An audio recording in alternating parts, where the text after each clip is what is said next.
Long days, pleasant nights, and welcome to Kingslingers, a Doof Media podcast journeying through Stephen King's Dark Tower series. My name is Constant Reader Scott Daly, and this is my gunslinging tetmate, Matt Freeman. I know he doesn't look like much, but Matt, demonstrate. Shoot the plates.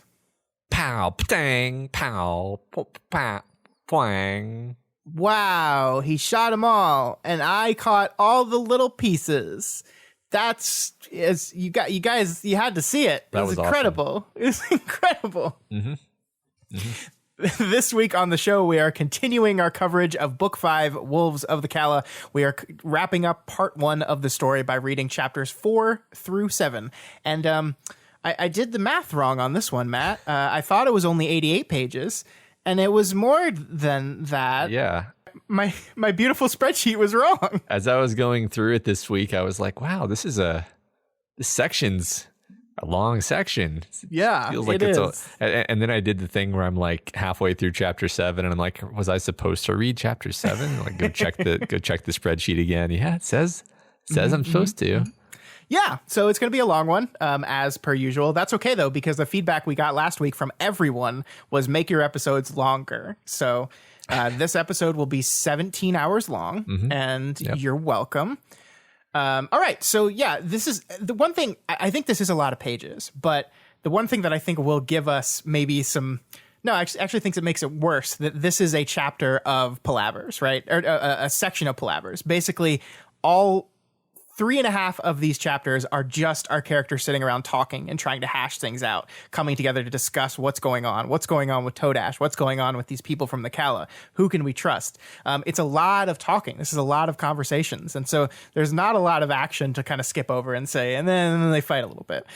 So this is it's 4 long and pretty dense chapters here. Yeah, absolutely. It's all going 19 this week, Scott. Mm-hmm. Yeah. And you know, I think we're getting like what looked like the makings of the plot. I think not just for this book, but maybe for the next kind of big multi-book movement of the story potentially. I mean, we've got what looks like a time heist in the works. But first we got to deal with these orcs. Just everything's getting very big and complicated. And we lay out almost all of that, I think, this week. So yeah, excited. Yeah, we do. It's a very fun chapter. I mean, one of the things that I have to talk about here is there's a lot of exposition in these chapters. And exposition is kind of, we've talked about this before, I think it's kind of a dirty word in storytelling, right? Mm-hmm. It's the thing that is necessary for every single story, but it's also, quote unquote, the most boring parts. I do think one thing that I really like that King does with a lot of this exposition is he roots so much of the explanation of thing in the character. Like, these characters get to express themselves even through this thing. Like, we have these moments where Eddie is thinking about something and he frames it in a very Eddie kind of way, which is like to say, I can't remember the exact quote, but it's a callback to what he said before. Geez, I had it right in front of me before we started. But my point here is that, like, each one of these characters are sharing and talking and discussing thing, but King roots it in how the characters react to it, how they act. There's moments where there's just this random one-off where a character says something and the other one is like, well, what the hell does that mean? Because they're from different times. Mm-hmm. And I think that allows it to, have an energy to it that doesn't get too boring. We've talked about the Lord of the Rings comparisons a lot, and I think we've talked about the Council of Elrond in the past. This is a very Council of Elrond series of chapters where it's just the characters sitting around a table talking about things. Yeah. But King finds a way to make that engaging, to make that interesting. I was never bored reading any of these chapters. It's a great point. Yeah, I can easily think of, although I will not name a lot of like fantasy books where you get to the part where everybody's talking about the things that happen and you just want to stab yourself in the eyes with a fork. and you're right that, like, you're actually just tickled by the conversations because, again, like you said, it's all deeply rooted in character, and you're actually interested to see how they're going to hash this out and how they're going to react to it. And he makes the conversations just as fun as he makes anything, and injects just as much character into the conversations as he does anything else. Yeah, and I think especially the choice to define Mia as this threat, like the shadow over the Ka-tet throughout all this exposition, is really brilliant too, because we're dealing with all this exposition. We're learning about the wolves. We're learning about Todash. We're learning about what's going on in New York, and what our Ka-tet needs to do about it. And over this whole thing is the Mia, and we don't know, like we know that only one of the characters is sharing that information with the other two characters, so they don't know. So there's a lot of subtext in here about like how Roland is trying to manage Susanna and manage the things he knows about Susanna, and I think that kind of elevates the exposition as well. I think you're absolutely right. I obviously have comments on all of that, but I want to save those until we get to the part where we find out more about Mia's deal. Sure. So let's just stop wasting time and jump right into it. Okay. We begin with chapter 4. It's called Palaver, and this week's reading begins the morning after that night of very many things that we talked about last week. The chapter, as we said, is called Palaver, and that's because it's one big conversation as our 4 characters all try to sort through what happened in New York City the night before. Roland explains what Todash is. He explains it as something the Manny could do, but only after intense meditation. And then he says he thinks that Todash, the doors, and Merlin's rainbow might all be quote unquote variations on the same thing, which is interesting. Yeah, very interesting. All sorts of interesting implications come off of that too, because if they're variations on the same thing, it begs a few questions, like might they be caused by the same thing? Like, it bugged me for ages. Where did the doors come from, right? Like the Man in Black kind of hinted that this is somehow just like a power that Roland has, but perhaps it's not clear. But then like, okay, well, but then what does that have to do with Todash? What does that have to do with the wizard balls? Are these all part of the same force? Or I don't know. It's definitely a thing where you immediately wonder, okay, well, what does that mean, right? And obviously, you don't have enough information to really decide, but it piques the imagination. It does, and I think it's starting to I think a lot of what King is doing early in this book is take this giant, expansive world he's created, and I'm holding my arms out as far as I can go to each side right now. I can hear it, and kind of start to put edges on it and maybe start to gather it together. So statements like that take these things, these disparate things like Todash, like the doors, like the wizard's rainbow, all these things that have this power, and we're starting to kind of narrow these down and say, okay, yes, these are all things that do this, but let's start to say they're part of the same thing. They're not 3 trees branching in different directions. They're the same tree. And I think that's kind of how he's trying to, that's like kind of what you have to do when you're wrapping up an expansive story like this. And I say wrapping up, we have literally half the series left to go, but that's kind of what you need to start doing. Like eventually things have to narrow down to your final conceit at the end.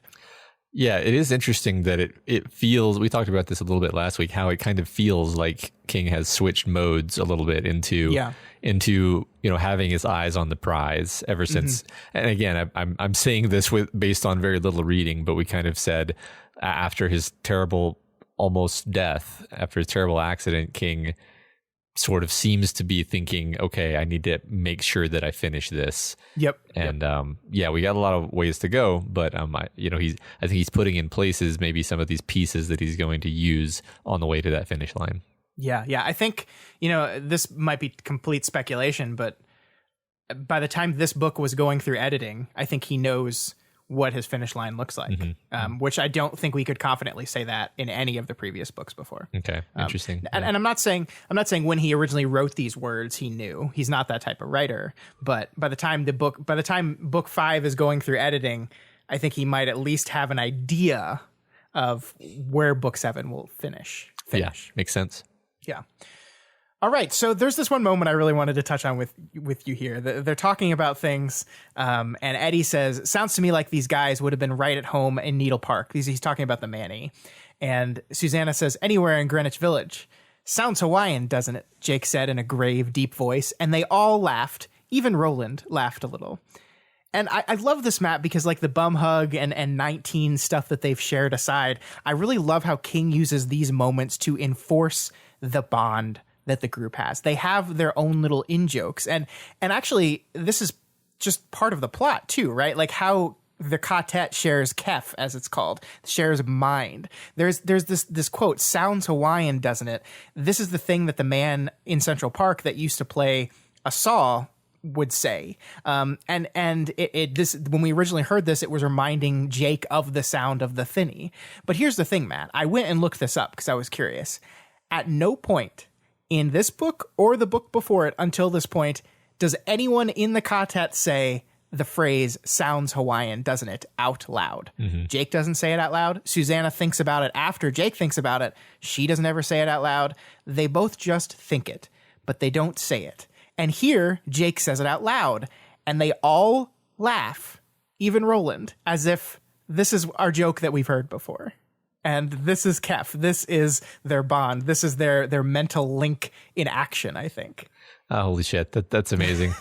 I mean, like, just to play devil's advocate, it's possible that they like had this conversation off screen, but I'm sure. I just think you're right. Like, I'm just going to go with you. Like, I think they all just know, because that's the way King has set up the situation. Yeah, they've been intermingling in each other's thoughts to where the random musings in your head are just shared collective random musings. They're not isolated to you anymore. And even Roland a little bit, because he's not as tightly connected to them, but still a little bit, right? Yeah. Right. I mean, he would have no frame of reference for a man playing a saw in Central Park, obviously, but he still laughs. Yeah, that makes total sense. Yeah. So Eddie and Jake then recount what happened while they were Todash, and there's this beautiful moment where at the reveal that it was Balazar that showed up in the Manhattan Restaurant of the Mind, Susan like compares this whole thing to a Dickens novel. Yeah. And the quote here is, "Who is Dickens, and what is a novel?" Roland asked. "A novel is a long story set down in a book. Dickens wrote about a dozen. He was maybe the best who ever lived. In his stories, folks in this big city called London kept meeting people they knew from other places or long ago. I had a teacher in college who hated the way that always happened. He said Dickens' stories were full of easy coincidences." A teacher who either didn't know about Ka or didn't believe in it, Roland said. Eddie was nodding along. "Yeah, this is Ka, all right? No doubt." Okay, so we got to talk about this for a while, Matt. Uh-huh. Yeah. So from your quote, I immediately zeroed in on Susanna saying Dickens is the greatest author of novels who ever lived. And I don't want to say Susanna is a stand-in for Stephen King, but she is a character that King is going out of his way to portray as like cultured and having good taste and being intelligent. So I feel safe in assuming that King likes Dickens like a lot to have his character say this. Mm-hmm. Mm-hmm. So that's interesting, right? Like, sure. I've only really read, I don't know, maybe 2 Dickens novels, and even those I think were like the abridged versions that they made us read in school. Yeah, I guess that's a bit embarrassing to say, but yeah, I haven't read that much, to be honest with you. I've read A Tale of Two Cities and Great Expectations, and I think that's it. Honestly, yeah, I don't know whether to consider the Christmas one. God, what the hell? Christmas Carol? Christmas Carol. Yeah. Is that a novel? I think it is, right? It's short. Yeah, it's short. Yeah. But yeah, that's kind of cool to see for King to basically tell us how much he likes Dickens. And yeah, we were actually gonna do a Dickens podcast, but we decided Dickslingers was probably not acceptable, so we had to back off of that. That absolutely happened for real. Yeah. So of course, King has introduced this fantasy conceit of Ka into his story, which is basically like Dickens style coincidences that that they're allowed to happen because the universe bends to make it so. Yeah. So that's obviously why we're bringing that up here. But I don't know. I think it's very interesting how he brings Dickens into this conversation about Ka. He's basically saying Dickens. There's also Ka in the Dickens verse, which is also kind of fun. Well, I mean, it goes to what we talked about before about like we kind of mused if Ka is literally just the contrivance of story, right? Like that, and this almost makes that textual here, right? That like, and I think this is to me the setup to the Eddie rant that happens in the last chapter, where he basically loses his shit about the fact that this is all feels like a story and he doesn't understand what the fuck's going on. Yeah. This is laying the seeds for that, I think.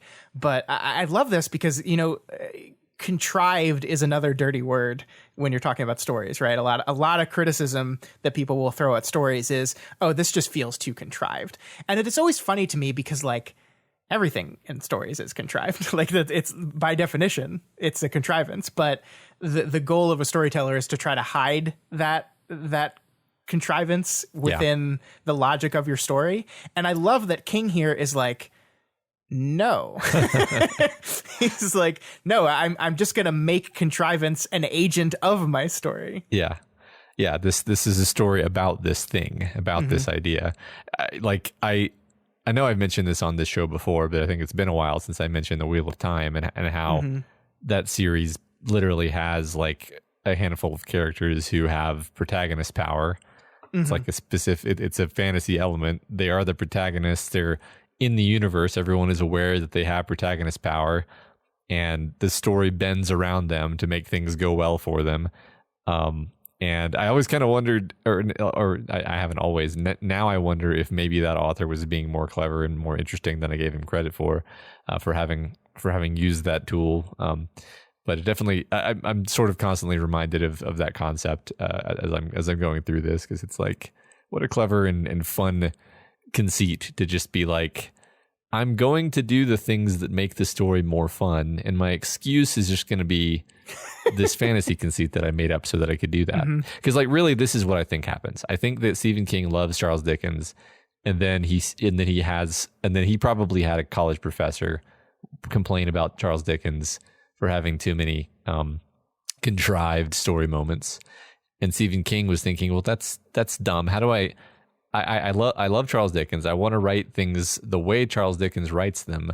How do I do that without being accused of being contrived? Oh, I know. I'll just Sure. Yeah. It almost seems as a criticism, but I mean, to give him a little more credit than that, I think he's exploring that idea. He's exploring that idea of easy coincidences. What does that mean? How does that work in storytelling? Let's really look at it. Sure.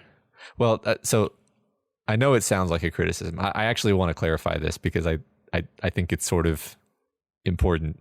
I think that like King just enjoys Dickens style coincidences and doesn't care about. He doesn't care that they're contrived. It doesn't bother him at all.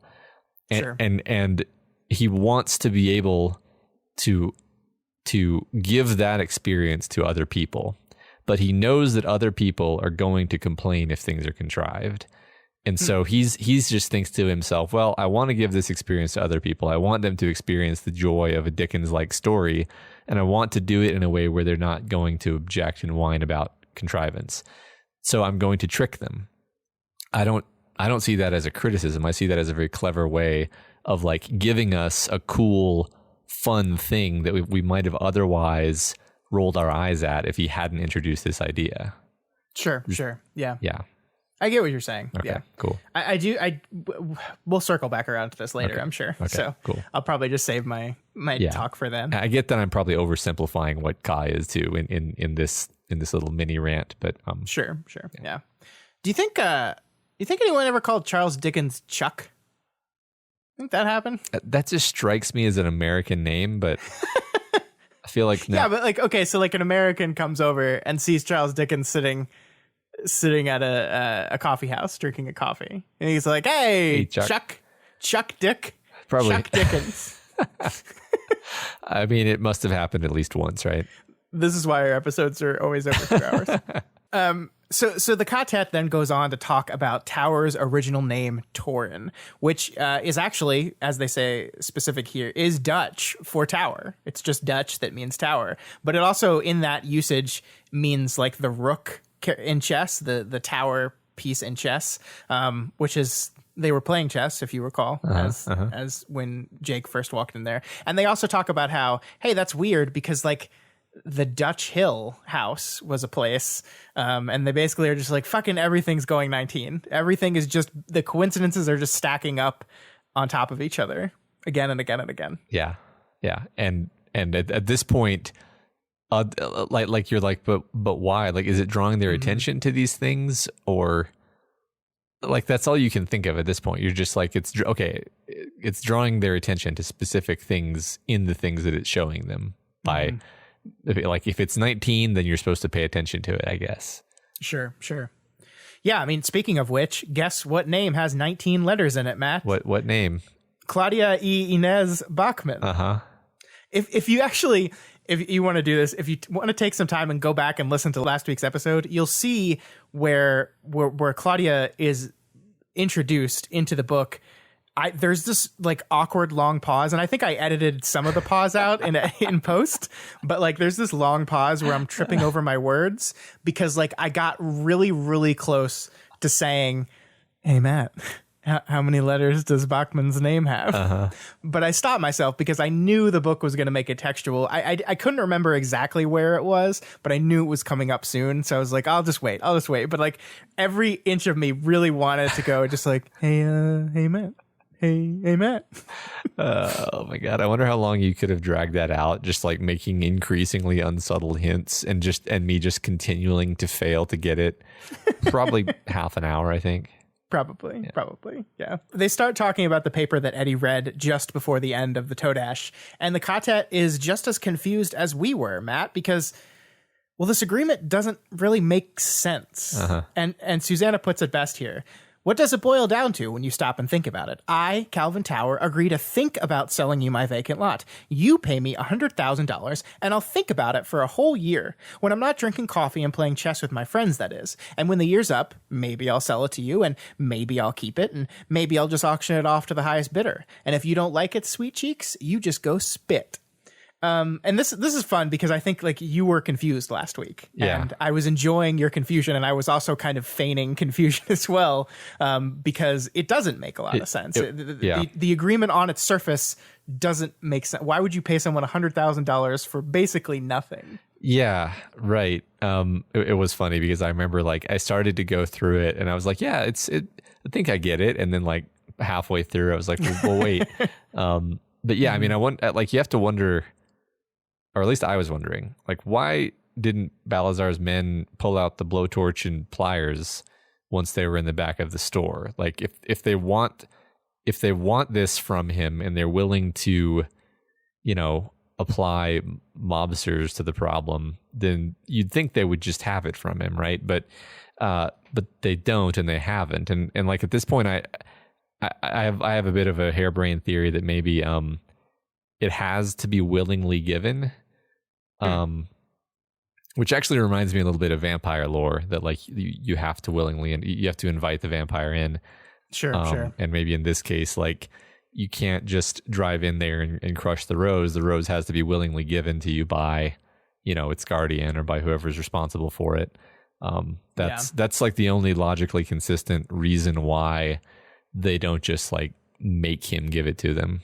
Yeah, I mean, I think you could also argue that this is perhaps we've witnessed step one in a 2-month-long harassment campaign that is going to start with strong words and escalate to the blowtorch and pliers. Yeah. We don't know, but perhaps. I mean, that's what they're worried about, right? That is, our Ka-tet is like, okay, while it is true that this paper gives them no specific power, it got their foot in the door, and now that their foot is in the door, a gangster is walking through the door, and maybe one day he'll bring some pliers with him. And so as time continues to advance forward, Tower is going to find himself increasingly pressured to sell this lot to Sombra, and they make it very clear in this chapter that would be a very, very, very bad thing. Yeah, that's true. That's true. Maybe it's not vampires. Anything could happen.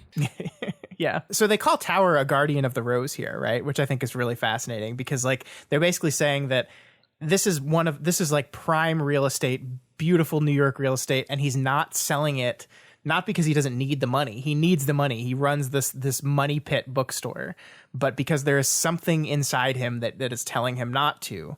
And I think it's Eddie or Susanna that says, "Oh, maybe it's the voice of the turtle." It's the voice of the turtle. Uh-huh. And so like we get this very, like, I love Tower as this literal guardian of the tower. Yeah, it's interesting. I remember when he first came into the story, and I was like, what's great about this story is I have no idea whether this guy is just a one-off wacky dude or if we're going to see him again and he's going to be important. And I could have gone either way on that. Turns out he was important, actually. So that's cool. Yeah. And I love how Eddie kind of frames this whole thing, his depiction of Tower. So here's Tower, and he's sort of like Roland, the last of his line. He sells off a piece of property here and a piece there, making his taxes, making his house payments, keeping up with the credit cards and the doctor bills, paying for his stock. And yeah, I'm making this up, except somehow it doesn't feel that way. No, Jake said. He spoke in a low, fascinated voice. It doesn't. Perhaps you shared his kef, Roland said. More likely, you touched him, as my old friend Elaine used to do. Go on, Eddie. And every year, he tells himself the bookstore will turn around, catch on, maybe, the way things in New York sometimes do. Get out of the red and into the black, and then he'll be okay. And finally, there's this one thing left to sell, lot 298 on block 19 in Turtle Bay. 298 adds up to 819, Susanna said. I just, first of all, I love, this is what King does so beautifully, right? Like, it's almost as if Eddie is being Stephen King in this moment where he's like constructing this complex past for a character that we're not sure if we're ever going to see again, right? It's almost that exact same thing. Yeah. I did want to point out in this scene that Eddie seems to have used the touch here, like pretty overtly. Which is interesting because like we hadn't really thought of him as being psychic in any meaningful way. Like we thought of Jake as the psychic one. We thought of Susanna as having kind of an ability to like sort of have visions that she never quite believed were true, but then we kind of did. But this is kind of the first time that I can recall, at least, where Eddie is just like, yeah, he's totally being psychic right here. Yeah, maybe their kef is kind of just intermingling at this point to where they share powers. I don't know. Yeah, that occurred to me. Like the fact that Jake is there, maybe it was like Jake's power, and then Eddie was just kind of privy to it. Mm-hmm. Oh, and then there's this, Matt. When my ma used to see some rich guy on TV, Donald Trump, for instance. Who? Susanna asked. You don't know him. He would have been a kid back in 1964. And it doesn't matter. Shirt sleeves to shirt sleeves in 3 generations, my mother would tell us. It's the American way, boys. 19. So for those that don't know, what shirt sleeves to shirt sleeves means is basically poor to poor, right? Yeah. Like in one generation you were poor, and by the 3rd generation you will be poor again. Yeah. Yeah, you missed that one, Stephen. That's I mean, I guess anything could happen, but sure, yeah, it's still possible. Still possible. There are 734 occurrences of the word 19 on Trump's Wikipedia page. Okay, couple things. Number one, how dare you? That's all I had. How dare you? Okay. How dare you do that to me? How dare you put that in my head?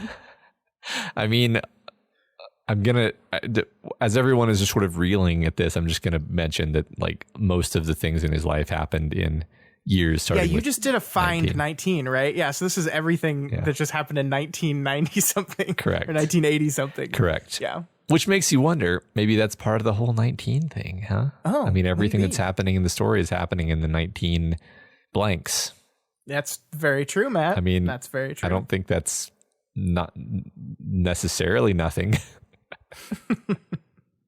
We'll see. I'm sure it'll come up. It might. I'll be vindicated.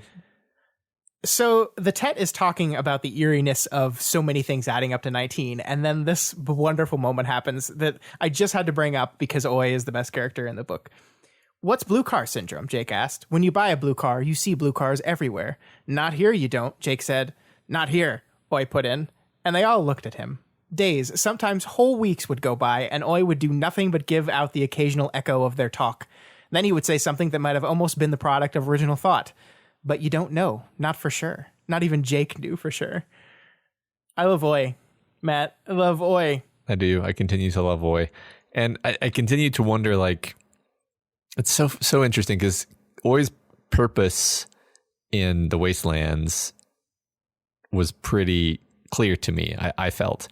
But since then, he's fun to have around. I'm just wondering, what are we setting up for him? Because we had all these terrible visions where he was dead. And I'm like, okay, well, that's bad. I don't know. It's just every time King draws our attention to Oi, I make myself think like, well, what are we doing with Oi? Yeah, he's there, and I think they've established pretty confidently that he is part of the Ka-tet. Mm-hmm. But yeah, we're always kind of like playing unsure with uncertainty with him, like is he smart? Like there are Yeah. moments besides this one that King draws specific attention to where Oi almost just seems to be talking. And there's moments where like Oi is very smart. Like I think it's very clear that Oi is very smart and he's constantly underestimated. Yeah. But where are we going with that? I think is a fair question. That's better than what I was saying. Correct. Yes. That's what I wonder about. Cool. So the Ka-tet decides that the only course of action now is logically to just buy the empty lot themselves, right? Yeah. And they even have a way to do it because Susanna is rich. Uh-huh. They just gotta, go to Susanna's time, 1964, get all her money in cash, and then go back to the future before Tower breaks down and sells the lot to Sombra and buy it first. So it's a time real estate heist, right? Uh-huh. That's amazing. I love it. Mm-hmm. The only thing that could top interdimensional cowboy jumping into the head of a guy trying to smuggle coke on an airplane is interdimensional real estate time heist. Totally.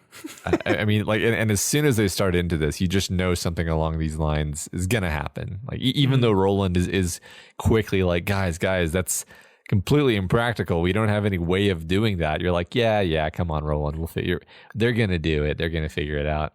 Don't you know you're in a book, Roland? Yeah, you'd think that Roland of all people would know this. Yeah. It's really great. And it's really fun to imagine exactly what that scene is going to look like. And I love that they're basically like, I bet Tower would sell it to us for almost anything because in their minds, he's been waiting for this. He's been waiting for them, or as Roland says, waiting for the white to come to remove this burden from him. Yeah. Yeah, I love that. And of course, there's this beautiful moment in that, and I didn't write this down, but Susanna's response to that is, well, then I guess not me, looking at her skin color. And that's really interesting, too, because obviously the white that Roland is referring to there is not skin color. He's talking to the force of goodness, right?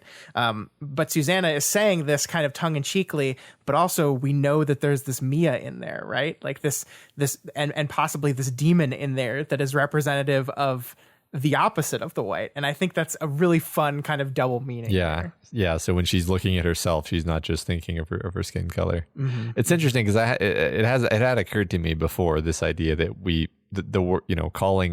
calling the good force the white, when you have a black woman on the team here, it just seemed a little bit like, okay. And I wonder if that's going to be a thing. And here she does mention it. But it doesn't really go anywhere other than, I think you pointing out the double meaning is very interesting, though. Love that. Sure.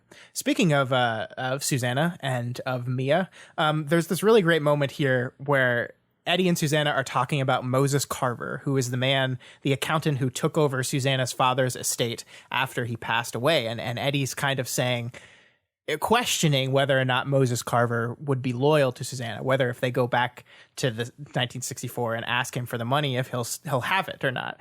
And Eddie says, besides, big money can do weird things to people. She gave him a cold and considered glance that looked strange, almost alien on her face. Roland, who knew something Eddie and Jake didn't, thought it a frog-squeezing look. How would you know? She asked. And then almost at once, oh, sugar, I'm sorry, that was uncalled for. I just love how King is playing this Mia game with us, right? Yeah. It's so fun.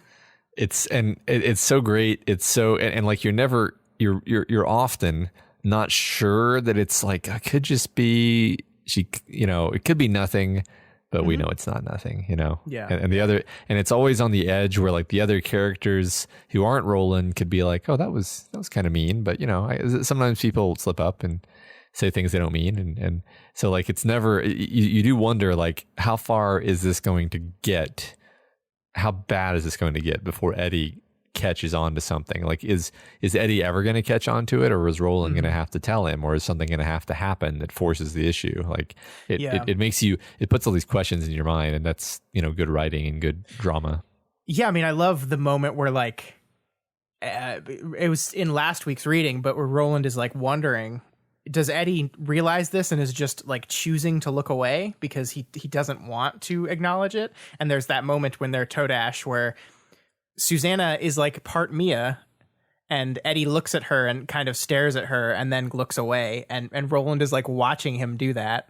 And you're like, oh, is this it? Is this the moment Eddie's going to like start to be weirded out by this? And no, he just, so I think there's like something in the back of his mind sees these barbs that she has, like these sharper than normal barbs that she's kind of tossing around, and is like, well, that's weird. But she immediately, almost at once, recognizes it and apologizes for it. So yeah, right. And I think what Roland thought to himself, last week, I believe, where he was like something along the lines of like the capacity for people to fail to notice problems with their loved ones is infinite. Yeah. So we'll see where it goes. Yeah. Circling back around to something you mentioned earlier, Roland is like trying to calmly explain to these people that magic doors aren't super common in this world, because like they've been around Midworld for a little bit, and they've seen magic doors out the ass. But Roland is like, he says, all my life I've accepted what you said the first time I knew you, Jake. What you said when you were dying. Jake looked down, pale, without answer. He did not like to recall that. It was mercifully hazy in any case, and knew that Roland didn't either. Good, he thought. You shouldn't want to remember. You let me drop. You let me die. So I want to talk about that in a bit, but let's get to this part first. I'm simply reminding you that I have wandered long. Because of the changes in time, a softening of time which I know you have all felt, I've quested after the Dark Tower for over 1,000 years, sometimes skipping over whole generations the way a seabird may cruise from one wave top to the next, only wetting its feet in the foam. Never in all this time did I come across one of these doors between the worlds until I came to the ones at the beach at the edge of the Western Sea. So there it is, Matt. There's, as clear as crystal, Roland is fully aware that he has been questing for over 1,000 years. Yeah.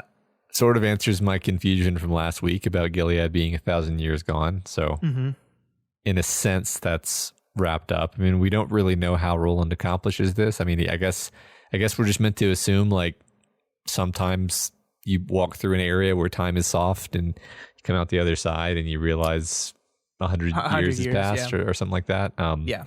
But in any case, regardless of the details, it seems clear. Like, yeah, he hasn't just been plodding along for 1,000 years. He's been skipping intervals, and he's aware of this. And there's no. Doesn't seem like there's a huge mystery here, actually.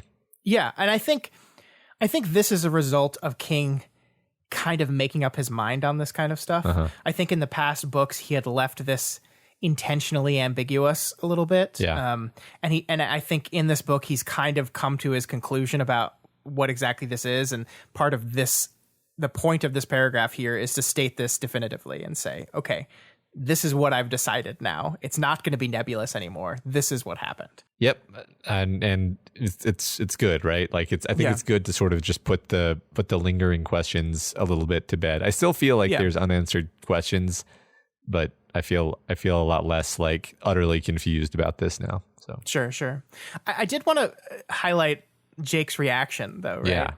All my life, I've accepted what you said the first time I knew you. What you said when you were dying, which is there are other worlds than these. And Jake's reaction here is very strong. Yeah. Right.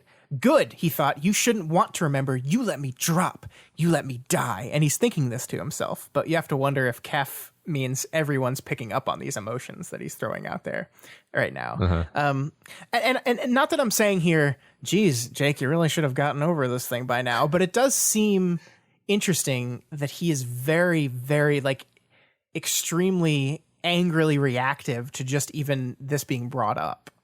Yeah, right. Like, I guess it's easy to just assume that Jake has found his peace with all of that because it doesn't come up very often.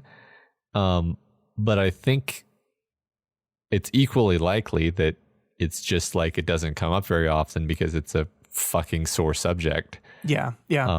And it's the sort of thing where you just want to put behind you, even if it's still upsetting to think that this guy did this and you're not 100% sure that he wouldn't do it again. At this point, I feel pretty sure that he wouldn't do it again at this point in the story. But but I don't think we can be 100% sure. I mean, you're right, because when he saved him from Gasher, like there was this moment where like, I knew you would come for me. You promised you would, and I knew it and I believed it. And in the back of your mind, you're maybe like, okay, maybe like this is the moment that Jake can get past what was done to him.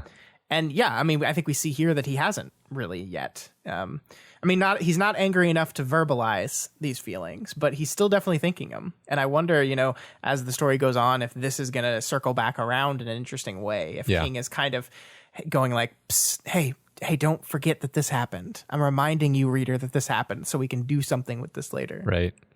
Exactly.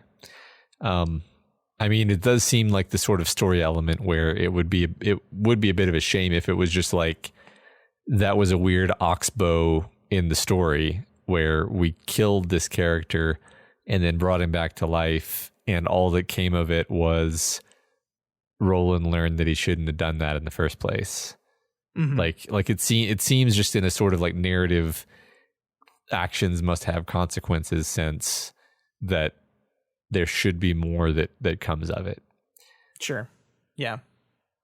Yeah. Well, maybe we'll find that out later. Maybe so. Who knows, man? Who knows? Nobody. See, what I love about doing this show is that I can legitimately not remember something and just be coy about it. And you think that I'm being coy. And you'll never know. Oh. Even when I say that right now, did I just make up that whole? Am I lying right now? Yeah, you don't know. This could be like second level meta headfuck. Yeah, exactly. I think yes, people underestimate the degree to which having an unreliable memory is a blessing when doing a show of this nature. Yes. I mean, certainly, I remember the big story movements of this book. I remember how Jake finishes the story, but all the little twists and turns along the way. They're not all there. Yeah. Not all of them. Yeah. So just as they're discussing what to do about this whole time door problem, the Ka-tet is interrupted by our old friend, he of the scar, the crucifix scar on his forehead, Father Callahan. Callahan introduces himself, and the Ka-tet is overjoyed to hear that he came from their Earth in 1983, to be exact. And after they talk about the Red Sox still not winning the World Series, let's go Mets, Callahan officially joins the palaver. It's such a great moment. I love the way that the tension dissolves into almost like an atmosphere of celebration once they realize that they're both Earthicans. Mm-hmm. Yeah, it's really like, I think it is one of those moments where Roland is kind of immediately put outside the group again, right? Where like these three are like so overjoyed to see someone from their time, and Roland is forced to just kind of like observe as they talk about what's happening on Earth. Yeah, exactly. I mean, there's a lot of moments of that in this book in particular. Like it's felt, there was sort of a high point of Roland being like part of the group. I feel like that was in the Wastelands, and then it kind of seems like since then there's been a lot of moments since the Wastelands that were like Roland off to the side, not really feeling 100% part of the group. Yeah.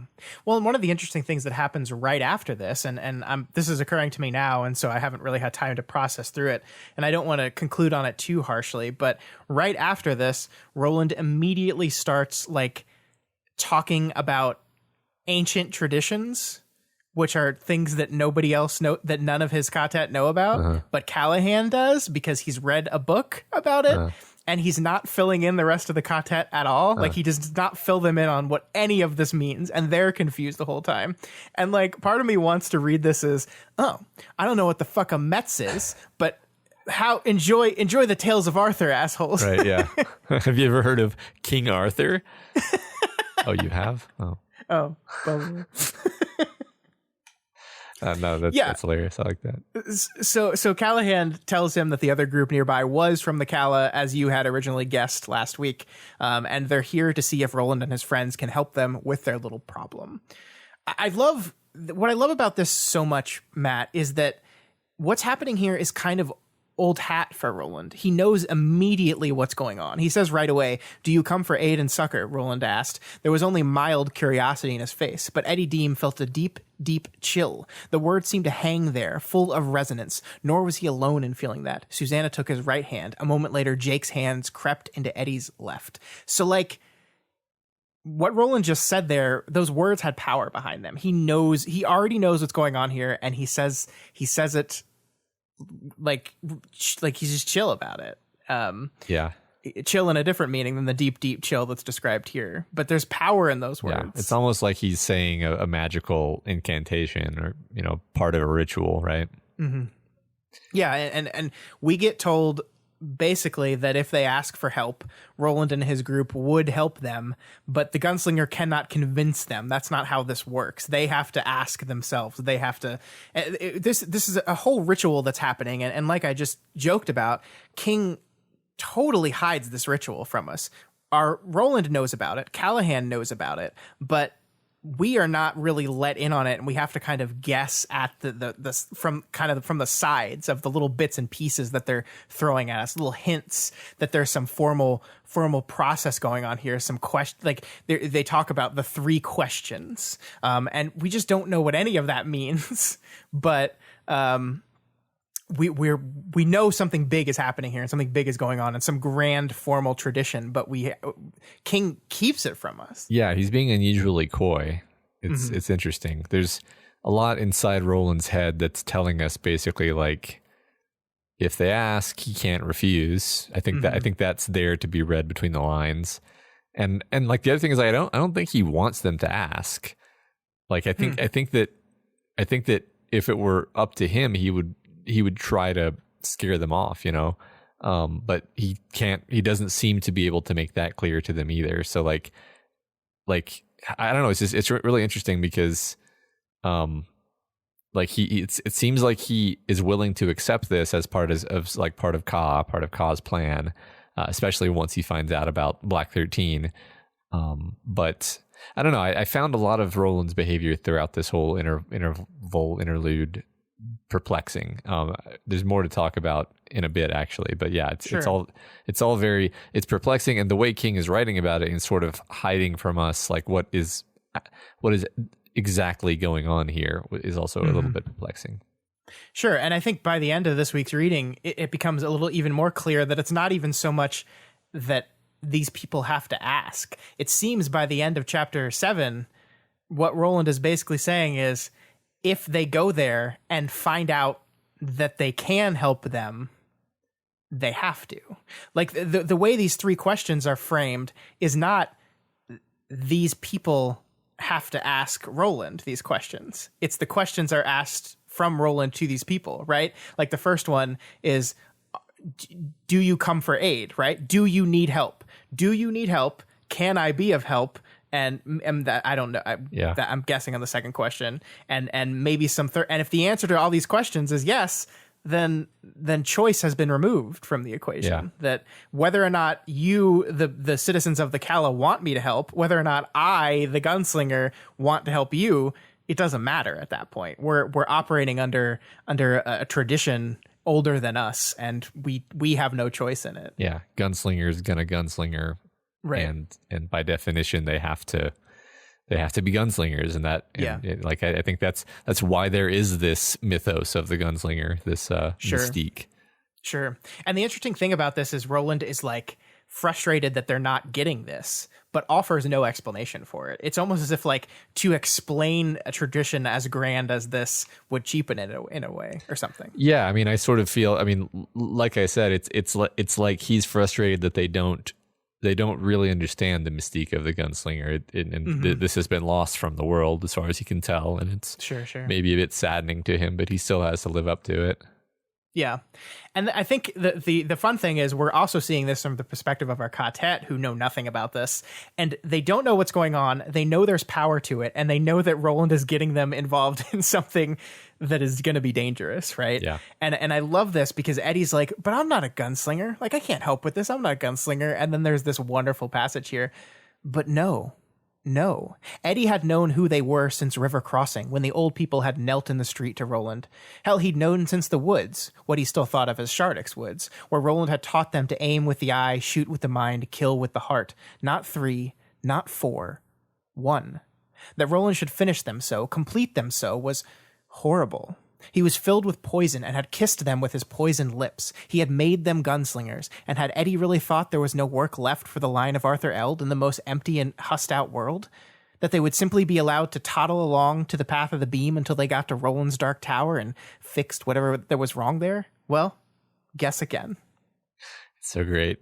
Yeah. It is. I mean, and I was thinking about this, and it's not like this Ka-tet hasn't experienced more than a usual share of action and violence and risk on their journeys thus far. But I do think like they haven't really encountered anything that really requires, gunslingers, legendary warriors. They've had a few tests, but they haven't been tested in that way. So yeah, I mean, the last time they fired those guns was against the people of Lud, right? And that was like a book and a half ago. Except for blowing away TikTok man, but yes. Yeah, I guess that's true. Which he was someone from Lud anyway, so you're not wrong. Yeah, but I mean, he's like at that point he was defeated. Like that was such an anticlimactic encounter. Exactly. Like it just didn't matter. Well, I mean, they haven't really had to use. I mean, yeah, I think they haven't really had to use their guns against anybody who was remotely a threat, actually. Yeah, and so they really haven't been tested in this particular way. Yeah, and their king is really laying it on thick here with the wolves as this existential threat. Like this like existential is the wrong word, but like this like greater than anything they've ever faced before. Supernatural, monstrous, worse than just people with guns. Yeah. So Callahan says he knows all about Todash, and he has the answer for why they might have gone Todash, the object that he mentioned hidden under the floorboards of his church. It's one of Merlin's rainbows here, Matt. This is it. This is Black 13, and it's come alive. He wants them to help the Calla, and then he wants to give them the Black 13. He's incredibly afraid of it. Are you surprised to see the Black 13 here, Matt? Are you surprised that like they kind of casually mentioned this, and here's another piece of Merlin's rainbow here right away? And what do you think? What do you think it could do? I mean, I'm as surprised as you can be in a story that self-consciously presents us with Dickens-esque coincidences all the time. I think there's an implication that it can probably like Todash people around. So that's one thing. But like beyond that, I don't know. I'm sure there's some other terrifying thing that it can do, because otherwise I don't see why Callahan would be so scared of it unless it just like without your consent, Todashes you into terrible places. There's surely some other terrible thing that it does that I don't know about, though. Sure.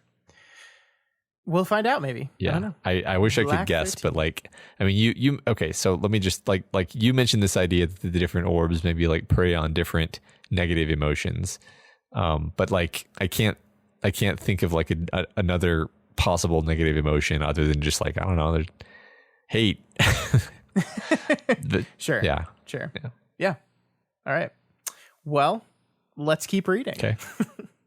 So Callahan heads back to get the rest of his party as Roland and their company resume their palaver. They all, even Oy, agree that Callahan is honest, and they notice some more coincidences happening. Callahan's name also has 19 letters, and they're about to meet a man named Overholster who shares that name with the Western author that Tower referenced all the way back in 1977. And I just have to say, Overholster is an extremely Western sounding name. I was actually surprised to learn that overholster isn't actually like a word. Like it's not the word for a holster that you wear over your clothes. That's interesting. That's not a thing. I just kind of assumed it was, and I looked it up and I was like, oh, no. Too. But it sounds like it should be, right? Yeah, definitely. Because I was actually going to kind of wonder about that with the chapter title of the next one being called Overholster. Are we playing with a double meaning here? Well, I guess not. I mean, King can do whatever he wants with words, but sure. But I didn't find any evidence that was like a legitimate use of the word overholster. Sure. So the chapter ends on a slightly ominous note here, Matt, where Jake pulls out the Charlie the Choo Choo book again, and what once said Beryl Evans on the cover is now blank. There's no name on the cover anymore. I love this because earlier in the chapter he took out the book to see if like it changed to Claudia Inez Bachmann like the one back in Jake 1977 world did, but it still said Beryl Evans, but now it has changed, and the only thing that is on the front page is copyright 1936. It said numbers which added up to 19. Yes. I mean, that's weird. So of course I immediately think of Back to the Future because we're doing a time heist. Mm-hmm. And in Back to the Future, you always have your little thing that you know, a picture of your family that you look at, and then it gradually changes. And it's complete horseshit because there's no theory of time travel where you would have like gradual and inconsistent changes. But because of Back to the Future, I'm going to assume this is a Back to the Future situation, and we're having consequences of them having changed something somewhere at some point, somehow. It's my assumption. Yeah. Probably wrong. No, I mean, I think that's fair for sure. Okay, good. We'll see. I don't have a quick, easy answer for you. I feel like there's a lot of that this week where I'm like, man, maybe this, and you're and all you can say is like, yeah, maybe. Yeah, maybe. No, maybe though, not. but maybe, but no. All right, let's move on to Chapter 5, Overholster. Chapter 5 is a short one, Matt, but it begins in Susanna's point of view. For the first time in this novel, we get to see what's going on in Susanna's head. Not Mia, but Susanna truly. And we begin this chapter with Roland telling Susanna to sit there, shut up, and observe. To let the people of the Calla take her for his side wife if they choose to do so. And I find this stuff really fascinating, Matt, because King doesn't exactly tell us why Roland is choosing to do this. We can make some assumptions. She's the only woman in this party in a world in which women are generally not seen as equal, and a woman gunslinger might be so unbelievable to these people that it would call into question their entire story. But Roland has also already said that they don't need to be the ones doing the convincing, right? So why would he be worried about them not believing his story? Also, Tien has brought his wife, and she gets introduced with her full name, Zalia Jaffords, whereas Susanna gets like a casual, not even looked at, oh, this is Susanna. She doesn't even get like of New York like the others do. Yeah, right. I mean, we're doing something here. Mm-hmm. Yeah, and then we have to ask, could it be her skin color? It may be, perhaps. We haven't actually seen much of how Black people are treated in this world so far, right? We haven't seen a lot of, is there widespread racism in Midworld? Other than, I mean, we have seen that it generally seems to be a predominantly white world with some Hispanic people in it. But Susanna does note in this chapter that while Zalia is probably not Black, her skin is very dark, almost as dark as her own, the text says.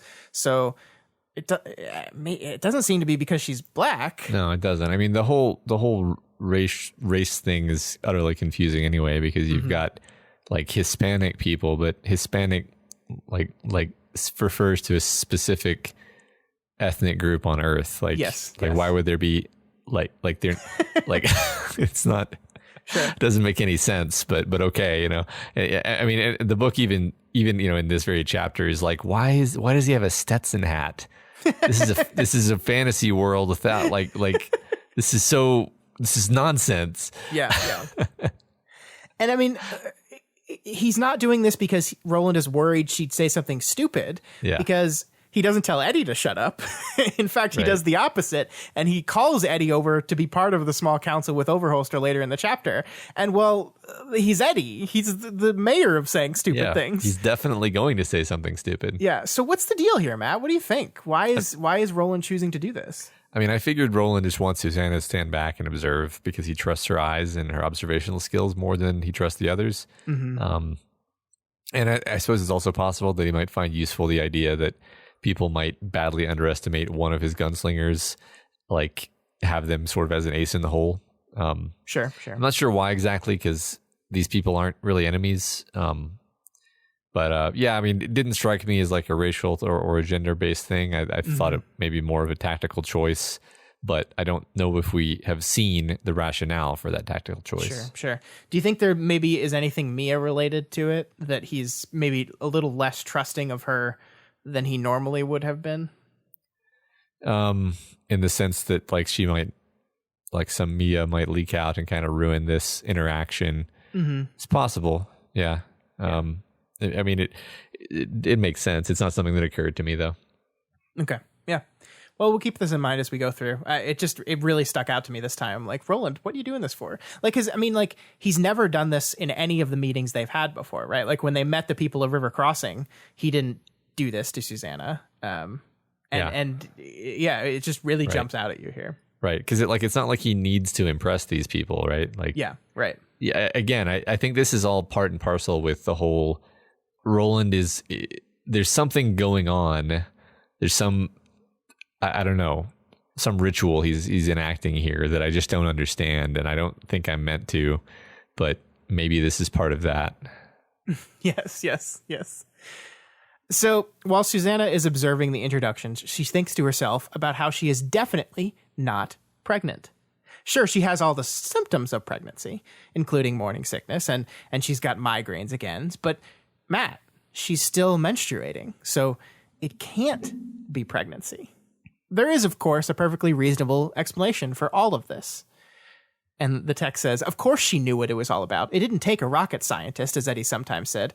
The crazy scrambled dream she couldn't recall, the weakness and nausea in the mornings, the transient headaches, the strange fierce gas attacks, and occasional cramps all came down to the same thing. She wanted his baby. More than anything else in the world, she wanted Eddie Dean's chap growing in her belly.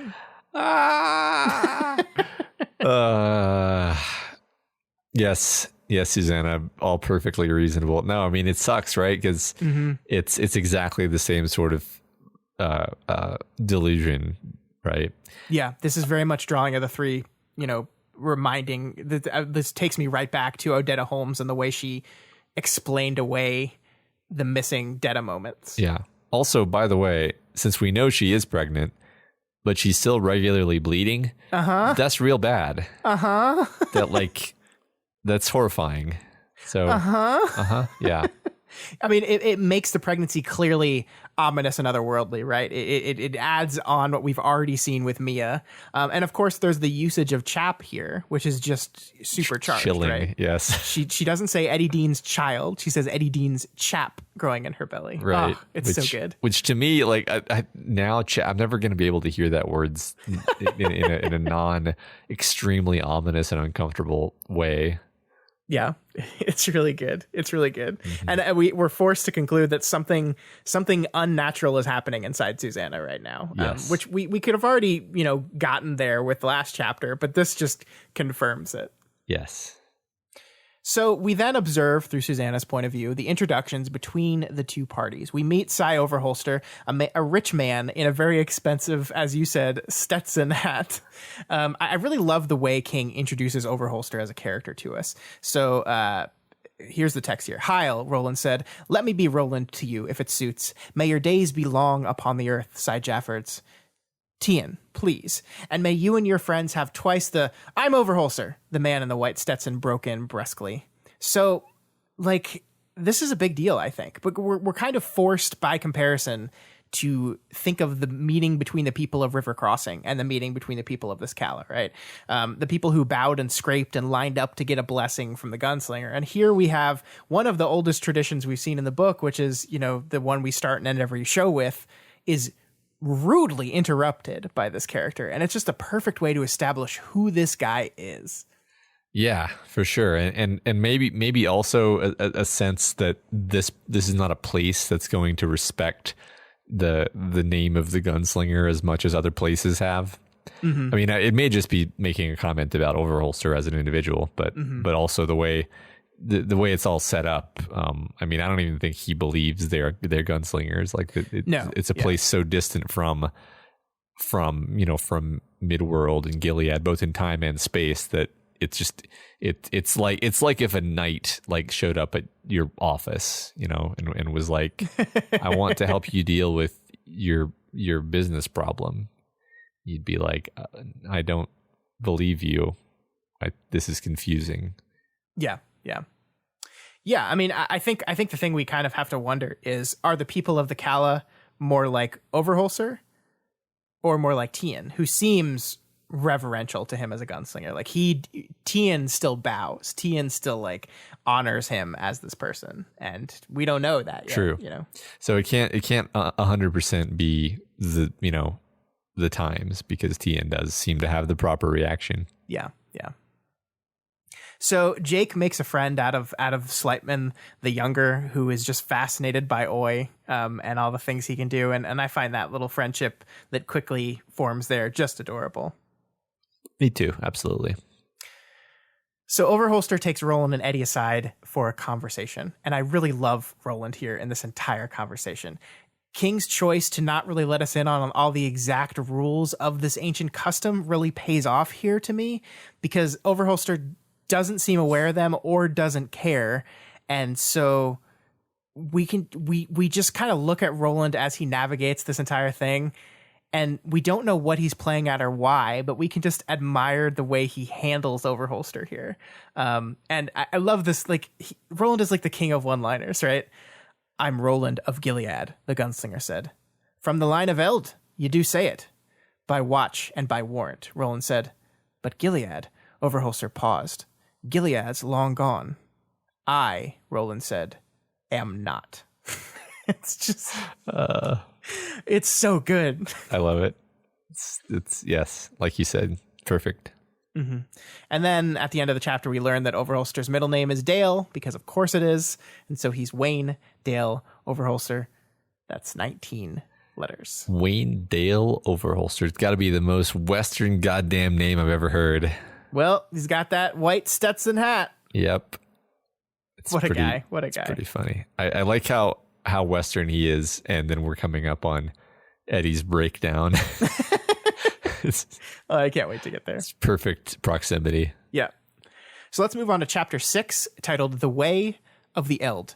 The chapter opens up as our group is sharing a meal with the people of the Calla. Eddie is commenting on the fact that this is the best meal they've had since river crossing. There's steaks and mushroom gravy, beans, tacos, and roasted corn, coleslaw, and pudding, and even a little bit of coffee. Just felt delicious. Super Tolkien to me for obvious reasons. Yeah, of course. What struck Eddie, I love this line here. What struck Eddie with the most force was how goddamn civilized this part of the world was. It made Lud, with all its warring grays and pubes, look like the Cannibal Isles in A Boy's Sea Story. These people had roads, law enforcement, and a system of government that made Eddie think of New England town meetings. And we'll circle back around to this thought with Eddie a bit later in the next chapter. But it is kind of odd, isn't it? There's this fertile crescent of land extending 2,000 miles to the north and 4,000 miles to the south in this one area. To the west, there's death and destruction. To the east, there's the thunderclap. But there's this little crescent. I mean, I say little, this massive crescent, 6,000 miles long crescent of civilization right in the middle. So fascinating. Yeah. Right. Like it, because remember, I mean, we talked about this back when we talked about Lud. Like we didn't really grasp why Lud experienced this decline into barbarism, because, you know, it was clear they didn't run out of resources. There were muties, but there's muties everywhere, and people just kind of deal with it. It seemed like in Lud, there was like some kind of ineffable, essential human capacity for cooperation that was eroded in kind of the same way that time is eroded. It's like the world moved on, and that's why Lud is the way it is. Sure. But it's like here, like you said, in this crescent, at this like specific distance away from the Dark Tower, no more and no less, the world has not moved on. In fact, the world almost seems to be in a kind of supernatural stasis, perhaps. Like it seems to be very static. Like generation after generation, the wolves come, take what they need, and move on. I mean, I don't want to overinterpret that, but like it could literally be that this area is being kept at this specific, you know, static point because some force wants it that way, so that they can harvest people for, you know, the wolves, or for whatever the wolves are doing. Yeah. That's kind of a leap, because I feel like there's a lot more blanks that need to be filled in. But sure, yeah.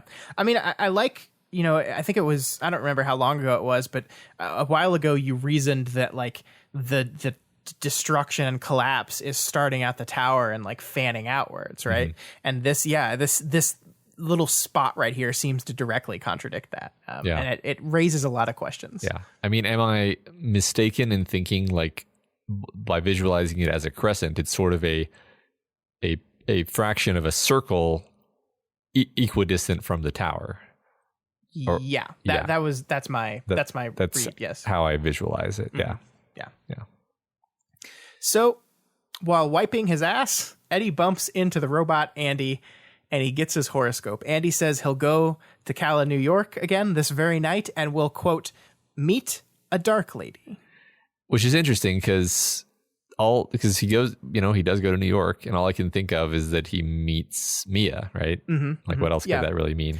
Yeah, I think King's having a lot of fun. Like when we first heard this horoscope, or not the horoscope, but when Andy said people were coming from the Northwest, and he mentioned a dark lady, we immediately said, oh, well, that's just them being cute about the fact that Susanna's skin is brown.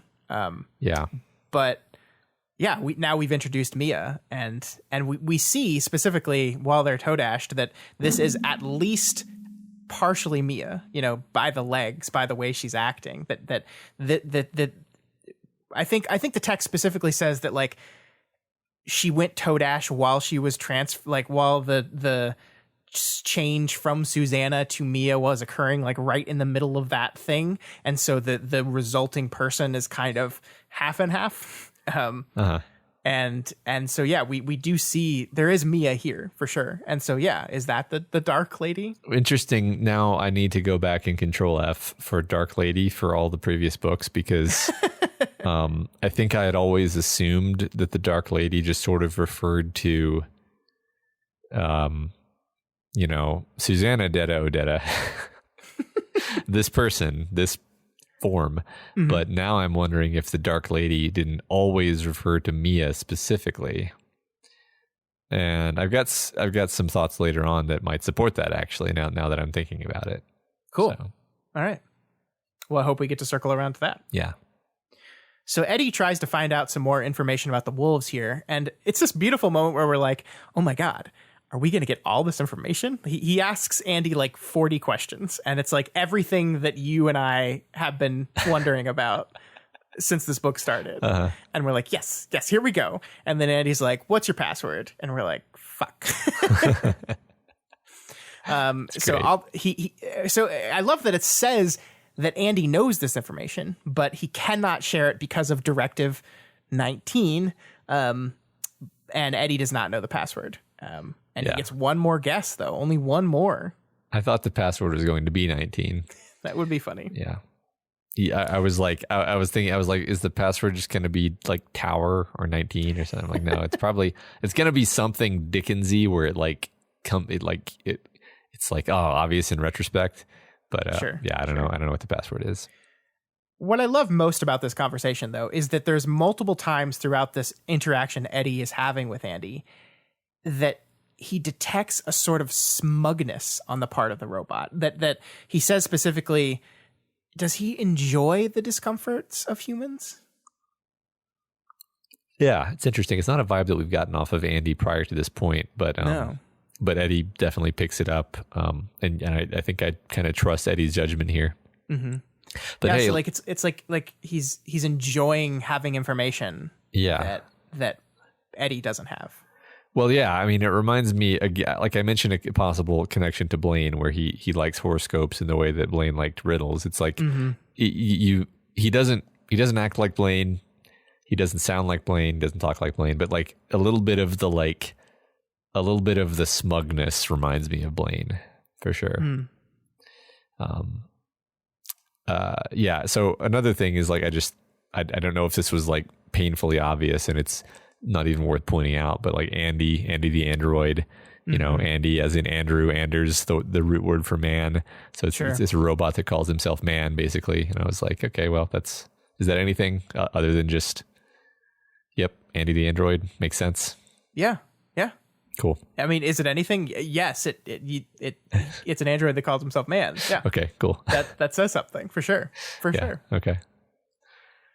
So Roland calls the group back together for one final palaver. And as we mentioned in last chapter, Overholster has kind of done a 180 and is now like totally thankful they have met. He's like, oh, I'm glad we met. And like, it's amazing how little Roland did work to get him to change his mind. Yeah. I really enjoy the psychology of the Overholster shift, because he basically talks himself into just realizing how impossible it is to argue for the position that he originally wanted to argue for. It's a very realistic shift. Yeah. So Overholster then explains how they know about the wolves, all they know about the wolves, the twins, and the runt ones. We learn a lot more about the runt people, how they don't turn into giants until they're mid-teens, and then it basically happens all at once over the course of a few weeks, extremely painfully. They say they don't mate, and I think the word connotation there is really important because it once again frames them as animals, right? Like when when you're talking about people, when you're talking about human beings, you usually don't describe it as mating. Yeah. Usually. Under most circumstances, yes. Yes. And so the usage of the word mate there, I think, is very charged. That it lines up to the way we saw Tien treat his sister last week, that they treat these people as if they're animals. Yeah. Then we see that they die very suddenly in their 30s. They get like shockingly old, shockingly quickly, and just kind of waste away and die. Yeah, I mean, I felt like that was a surprising amount of detail on the whole runt condition. I didn't expect us to have such an in-depth dive here. Mm-hmm. Yeah, I mean, is there any conclusions you can reach from this, or is it still too early? Like, are you, anything you can link about who these people are and why they are this way? Like, why do they grow giant, and why does it happen all of a sudden, and why do they die so quickly and so suddenly? No. No, I mean, like you can try to scrabble something together out of like the timings involved there, but I'm still just kind of holding on to my idea that like something specific is being taken from them, and then like what's left is what we see here, which doesn't really answer any questions so much as sort of maybe gives some blanks that I can start filling in. Yeah, I mean, I think bottom line, they are unnatural in more ways than just their mental disability, right? Yeah. Their body, not just their mind has been taken from them, their body has been fundamentally altered in some way. It's complicated too. It's not because like when you first hear about it, what I assumed without even really consciously thinking through the assumption was like, okay, the kids probably come back and then they start growing, and then they sort of basically have they probably just keep growing like at a really high rate until adulthood, and then they're just giants, and then they live maybe a normal life. I mean, I know people with gigantism tend to die earlier because there tend to be complications. So I maybe somewhere in my brain assumed that maybe they expired early, but dying very suddenly in their 30s, kind of like a quick onset aging and death. That's weird, right? So there's a lot of like weird wrinkles and like sudden shifts, and I mean the idea that they start growing at this like freakish pace in and of itself struck me as like, oh, okay, that's very specific and weird. Yeah, it's specifically unnatural, right? Yeah. Like it is specifically like that's not the way biology works. Right. It's almost magical. Yeah. Yeah. Or maybe it is magical. So we move on to the wolves now. That's not me avoiding answering your question. That's just I don't know what else to say there. So we move on to the wolves. We learn that they all wear wolf masks that look like they're metal, but they rot like flesh. And they also all ride gray horses. And this is a fact that Roland really seems particularly interested in. He kind of asked for clarification. All of them on gray horses. And they say, yes, every single one of them rides a gray horse. Yeah, I feel like I'm supposed to be putting something together with the gray horses, but just drawing a blank. I don't know. Maybe. This is a weird episode. This is right? Really there's a lot of that. So they talk of the Thunderclap, and they call it a land of vampires, boggarts, and tahine. Callahan of Salem's Lot confirms that vampires are indeed very, very, very real, and we recognize the word tahine, right? We remember these people. We've seen these guys before. Yeah. As far as I remember, there was passing mention of a tahine in the Gunslinger. There's a man with a raven head. Yep. But it was sort of a throwaway. Like it wasn't entirely surprising to have encountered a tahine. Roland didn't make a big deal out of it. But then the speaking demon tells him, go slow past the drawers and watch for the tahine. And what's funny is, like, I thought the drawers were the wasteland, but they were going supersonic past the wasteland. There was no going slow past those drawers. So maybe we haven't even encountered the drawers yet, because we haven't seen any other Taheen as far as I remember. I think you can tell me if we have, but I don't think we've seen another Taheen since We have then. not. We have not. So we have not seen the Taheen, and maybe we haven't gone slow past the drawers. I think if there's going to be drawers, Mia's going to be involved in the drawers, would be my guess. So yeah, and once again, all I can say is next. Good conversation this week. This is great. I don't know if this is a good episode or not, but I'm enjoying it. I do wonder why this is happening this week. Like, I don't think we're off our game. I think this is just like a weird set of chapters, honestly. I think it's because the heavy exposition, right? Like it's King establishing the first half of a lot of things and you ruminating on what the second half is, and I just really can't help you there without, directing you towards a specific thing that I don't want to do. Yeah, of course. I mean, I get it, obviously. So we also learn that the wolves don't always take every twin, right? That there are some of them that get missed, but they do manage to find all the ones that are hidden, regardless of how well hidden they are. So like it's standard operating procedure that when people know the wolves are coming, they hide their kids, and yet the wolves still find them mostly, but they will miss some people. So it's like their list isn't perfect or whatever, but they still know where all the hidden ones are, which doesn't make a lot of sense. Yeah, it's a weird contradiction to say they find all of the hidden ones, but sometimes they miss kids. It's like, what does that mean exactly? Yeah. We also learned that the ruined ones return 2 to 3 days, return I think a month later, on a train. They're all loaded up onto a train, and it's about a 2 to 3 day train ride, they say, based on the food and the waste and the sunburns on the kids. So wherever they're coming from, it's about 2 to 3 days away. So all this, once again, all this little information, this trickle of information that King is giving us that we just don't know what to do with yet. Fucking trains, man. Fucking trains. I love that they asked, is it a mono? Yeah. and nobody knows what that is. Yeah. In this place. Yeah. So some of the Calla party still doubts that Roland and his friends are what they say they are. So Roland has Jake demonstrate, and Jake says the Gunslinger's Creed and then shoots 4 plates out of the air with startling accuracy. The rest of the Gunslingers catch the falling plate shards out of the air because they are badass.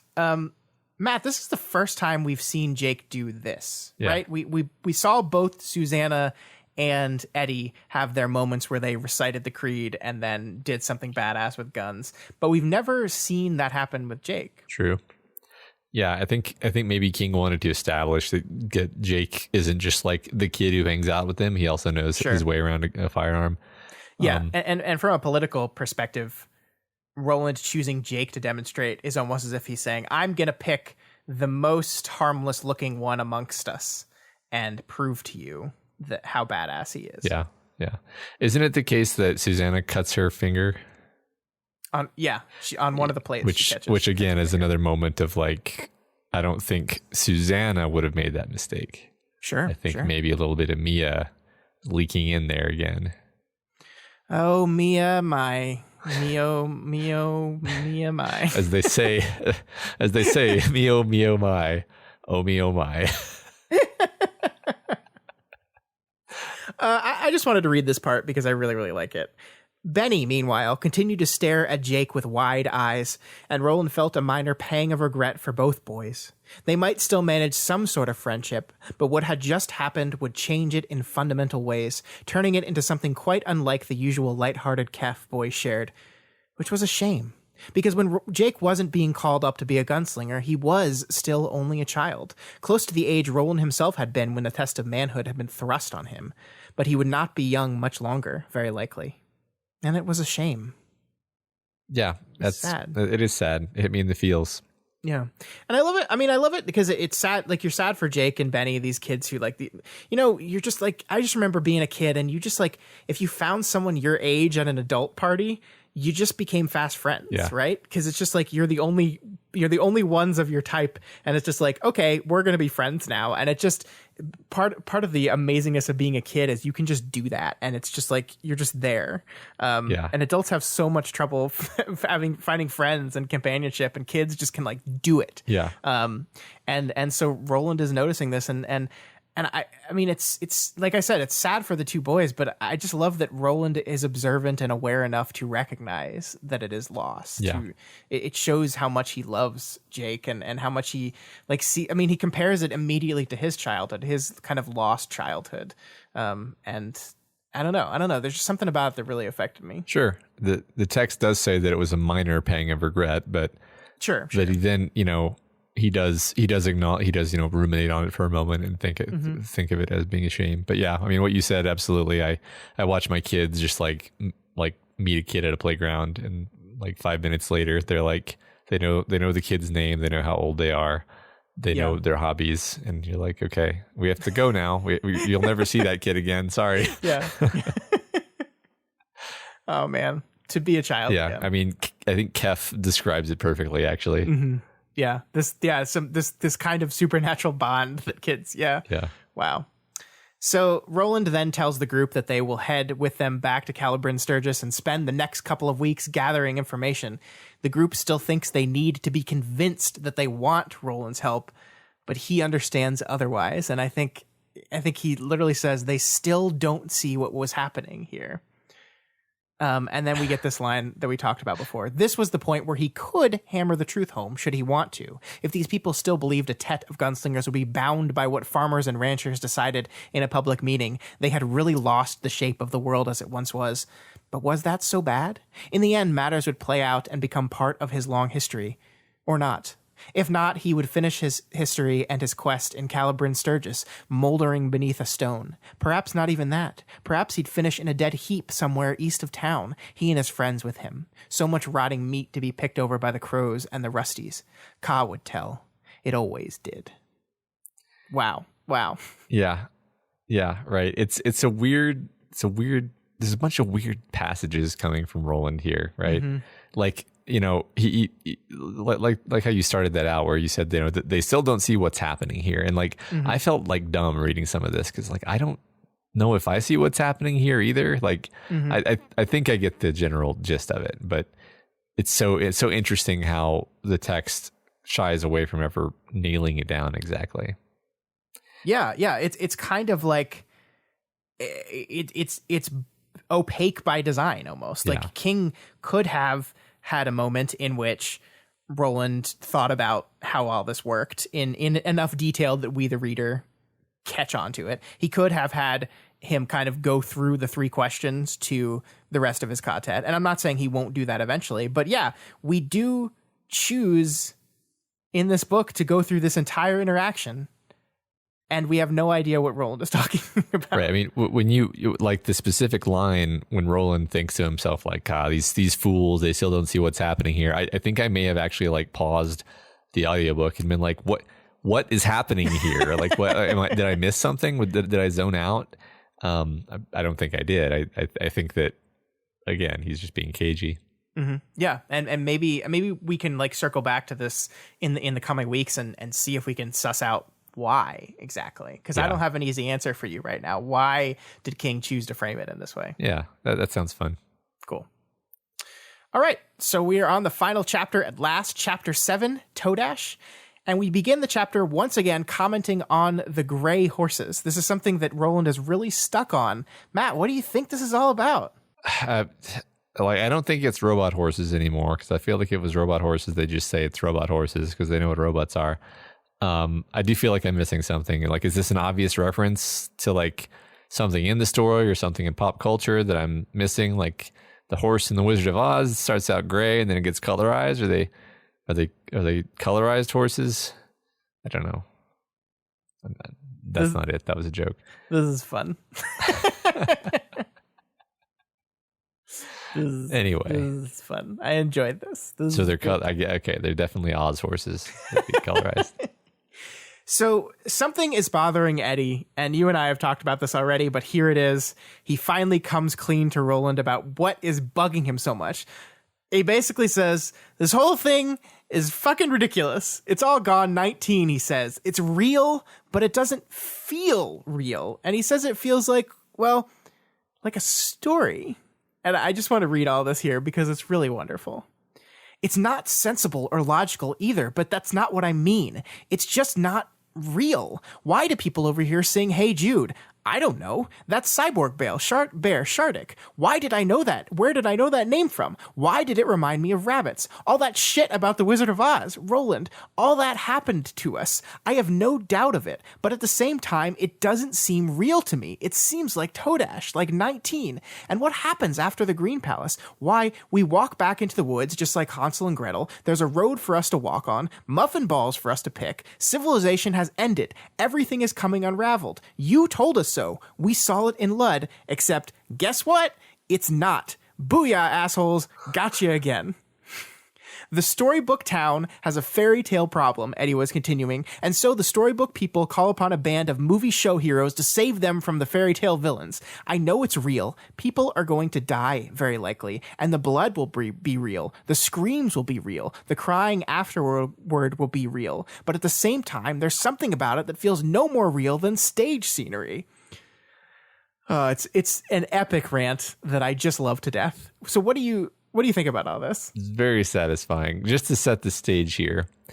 Okay, from my perspective, we finished our conversation last week where I went on what felt to me like a very similar, not rant, but series of herky-jerk attempts to express my uncertainty and confusion about the story, what the story is doing with all this referentiality and coincidences business.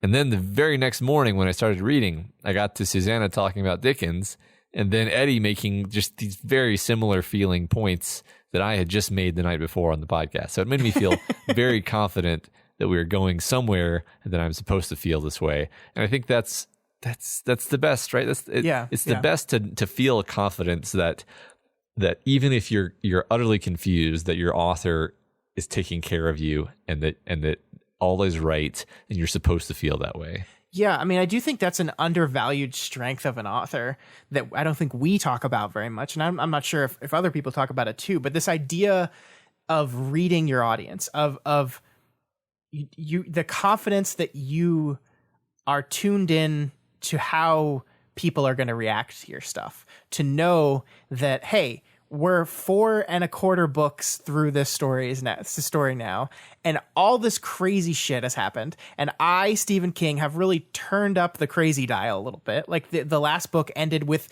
the literal Wizard of Oz being presented to our characters, and our characters have gotten to a point where, just like the reader, they're like, now wait a minute, what the fuck is going on here? Yeah. And I do think that shows like an intelligence and an acuity to be tuned into people's reactions, because like I think, you know, in writing sometimes you just get it becomes so normal to you because it's your story, it's you've constructed, like you forget. I think we actually got a review about this not too long ago, a review on Apple Podcasts that I'm probably going to be reading like 3 months from now because we're such a queue of them. But they basically said something to the effect of, I love listening to Matt's reaction to this because I've read these books so many times. I forgot how fucking nuts some of this stuff is because I'm just used to it. And I think for King, the author, it's that times a million because he's the one putting it in there. So it just becomes normal. It just becomes natural. And for him to show that he has an awareness of you, the reader's reaction, to the point where he's going to kind of specifically acknowledge the feelings you're going through one of his characters, I think is just brilliant. And I love it so much. Yeah. I love all that shit about the Wizard of Oz, Roland. It's just it's the kind of incredulity. I love it so much. I mean, I just remember like the Hey Jude moment is the one I just like. That's like the first moment in you and I's conversation in the very first episode where you were like, wait, what? Yeah, this is fantasy, but it comes. Yeah, and King brings that up. He brings up, you know, we talked about Watership Down. We talked about the relation to the author of that being the author of Shardik. We talked about how crazy it was that this went Wizard of Oz, and now like muffin balls. Yeah. I mean, he just talked about what we just said about how weird it is that there's this weird like area of civilization, and he's like, we just spent the whole book learning that civilization is breaking down, and guess what? Now it's not. Booyah, assholes! Yeah, Got you how convenient. Yeah, oh, it's so good. Yeah, it's really great. It's really great. And I think the most tragic part about this whole thing is Roland basically, this conversation ends with Roland saying, "But you don't always feel this way, do you?" And he's like, "No, not always." Okay, well, when do you feel not like this? And he says, "When I'm with her," talking about Susanna. And that is scary because there's something going on with Susanna. Yeah. And like maybe, he could even know the difference between Susanna and Mia, because maybe Mia is to storybook. Yeah, that's true. Interesting. So the Ka-tet goes to sleep, knowing, or suspecting at least, that some of them will be going Todash back to New York City tonight. And as Roland drifts off, one small comment from Slightman, just one small comment where he said, "I've heard about the legend of Jericho Hill." That is enough to trigger a dream from Roland about the final battle of Jericho Hill, the last stand of the final gunslingers. And I think that's very interesting, Matt, because what I kind of want to talk to you about here is, this is a scene we, the reader, have never seen before, right? We've heard mention of Jericho Hill. We've heard broadly mention of this was the place where Cuthbert died. This was the place where all the gunslingers died, except for Roland. And now suddenly it's coming up. And I like to think of this as Roland is kind of moving through his traumas. And as he's dealing with one, as he deals with Susanna, then he gets to move on to his mother. And as he's dealt with that, now he gets to move on to what happened at Jericho Hill. And as he's dealing with it, more stuff comes up. I like that a lot, actually. I mean, the Jericho Hill thing has always been a background element. I guess I knew we were going to get to the point when he loses his friends at some point. It actually snuck up on me here because, man, this is painful, right? We from our point of view as the reader, we lose all of his, beloved Ka-tet, his old friends, in pretty quick succession, pretty heartbreakingly. Yeah, I mean, Elaine's death is like, at least Cuthbert gets to be part of the final charge, right? Like he gets a heroic death, but Elaine, he was shot in the dark the night before the final battle by his two best friends. A stupid error, a horrible death. That's beloved Elaine from that entire 800-page book we read a few weeks ago. Right. And that was like, whoa, that's like one sentence with a semicolon in it. It's so depressing. Yeah. Yeah. So we watch as the gunslingers charge their final death charge. No prisoners, no quarter, forward for the tower. And as Roland charges, he starts to hear the chimes of Todash and thinks to himself, "Not now. Ah, gods, not now. Let me finish it. Let me finish it with my friends at my side and have peace at last. Please." And then he doesn't get to finish it because he's gone. He's gone. Yeah. I just wanted to make one connection before we move on from Milan, that he also shot his mother in the dark by accident. True. There's I don't know what, the point is there, but there's a definite relationship there. But yeah, I mean, it's interesting his reaction to being pulled away from the battle. It's almost like he never actually saw the end of the battle, and he like wants to see the end of the battle. He wants to finish it. Yeah. But I don't know if I mean that literally or not, but it's like something for him about that battle remains unresolved. Maybe it's just the idea that he sort of wishes he died there. Yeah. I think that's definitely part of it. I mean, this is definitely a mystery, right? Because this is the final charge. This is the remaining gunslingers charging to their death. Yeah. And we know that they all die.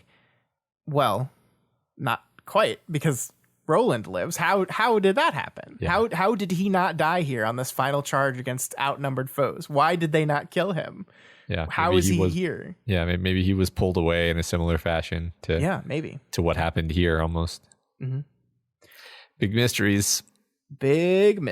So Roland looks around New York City and almost immediately bumps into Susanna. Well, kind of. It's Susanna with legs. Legs. So that's a surprise. She's so happy about her legs. It's so heartwarming. if it wasn't for the fact that we're terrified of what this means. Yeah, right. And there's this part here that I wanted to pause on, because Roland says, "Give your every joy of them, dear heart." Falling in the patois of the place in which he had lately found himself was an old trick of his, or perhaps it was habit. For now, it was the patois of the Calla. He supposed if he spent much time here in New York, he'd soon find himself waving his middle finger at taxis. I actually wanted to talk about this a bit, because King spends time to define Calla speak as different. It is like there are similar expressions to that of Midworld of that we've seen elsewhere, but it also has its own cadence, its own like phrasing. It is different, and we have seen Roland and even Eddie kind of fall into like code switching to talk the same way as these people very, very quickly. Yeah, for sure. I like this motif in the story, and I like how King accomplishes it. I mean, I feel like this Calla speak is distinctly different from Hambry speak. Like you can, you know, if you gave me a list of Hambry phrases and Calla phrases, I don't think I'd miss a single one. And yet they both feel somehow very Dark Tower, very Midworld, right? They both feel like they belong in the same world. Yeah. I mean, you're absolutely right. You can kind of see the common joining point that might have split off at some point. Yeah. It's really cool how King has done this. Because like it's not like Tolkien where he invented Elvish, but he did invent these weird phrasings that they're all English, but you've never heard them before, and yet they begin to seem natural to your ear. Yeah. I think that's really interesting. I mean, to quote Roland here, the patois of Midworld is, I think, one of my favorite parts about these stories, that you just the speak like becomes part of you, and you just, I think it adds so much character to the world and the story, and you find yourself, I mean, we had a specific question about that at the end of Wizard and Glass, like which phrase do you find yourself using most from these stories, and it's just really wonderfully done. And I mean, it is not near as complex and frankly insane as Tolkien creating full languages for these characters, but it is like the illusion of a complete different way of life that is presented just enough to buy into it, you know? Yeah, sure. I mean, it's just so well executed too, right? Yeah. Like anybody can sort of make up nonsense words. In fact, I would say that's a complaint that we often have about fantasy novels when we're covering fantasy novels on our book club. It's just like, I mean, whatever. It's just a bunch of sounds that people like. It's not doing anything, but the Midworld patois is absolutely pulls you in, and you find I mean, we've both joked repeatedly about like you think in it, you use it with people. Yeah. You want to introduce people to the Dark Tower so that you can say thank you sai to them. What I love about it is made up bullshit, but it is made up bullshit that almost anyone via context can translate without having to be specifically told. You don't need to know specifically what thank you sai means to be like, oh, well, that's just how they say thank you. And then you realize a little bit later that sai is sir, so it's literally just saying thank you, sir. And like all of it is that way. Even the Calla speak is really like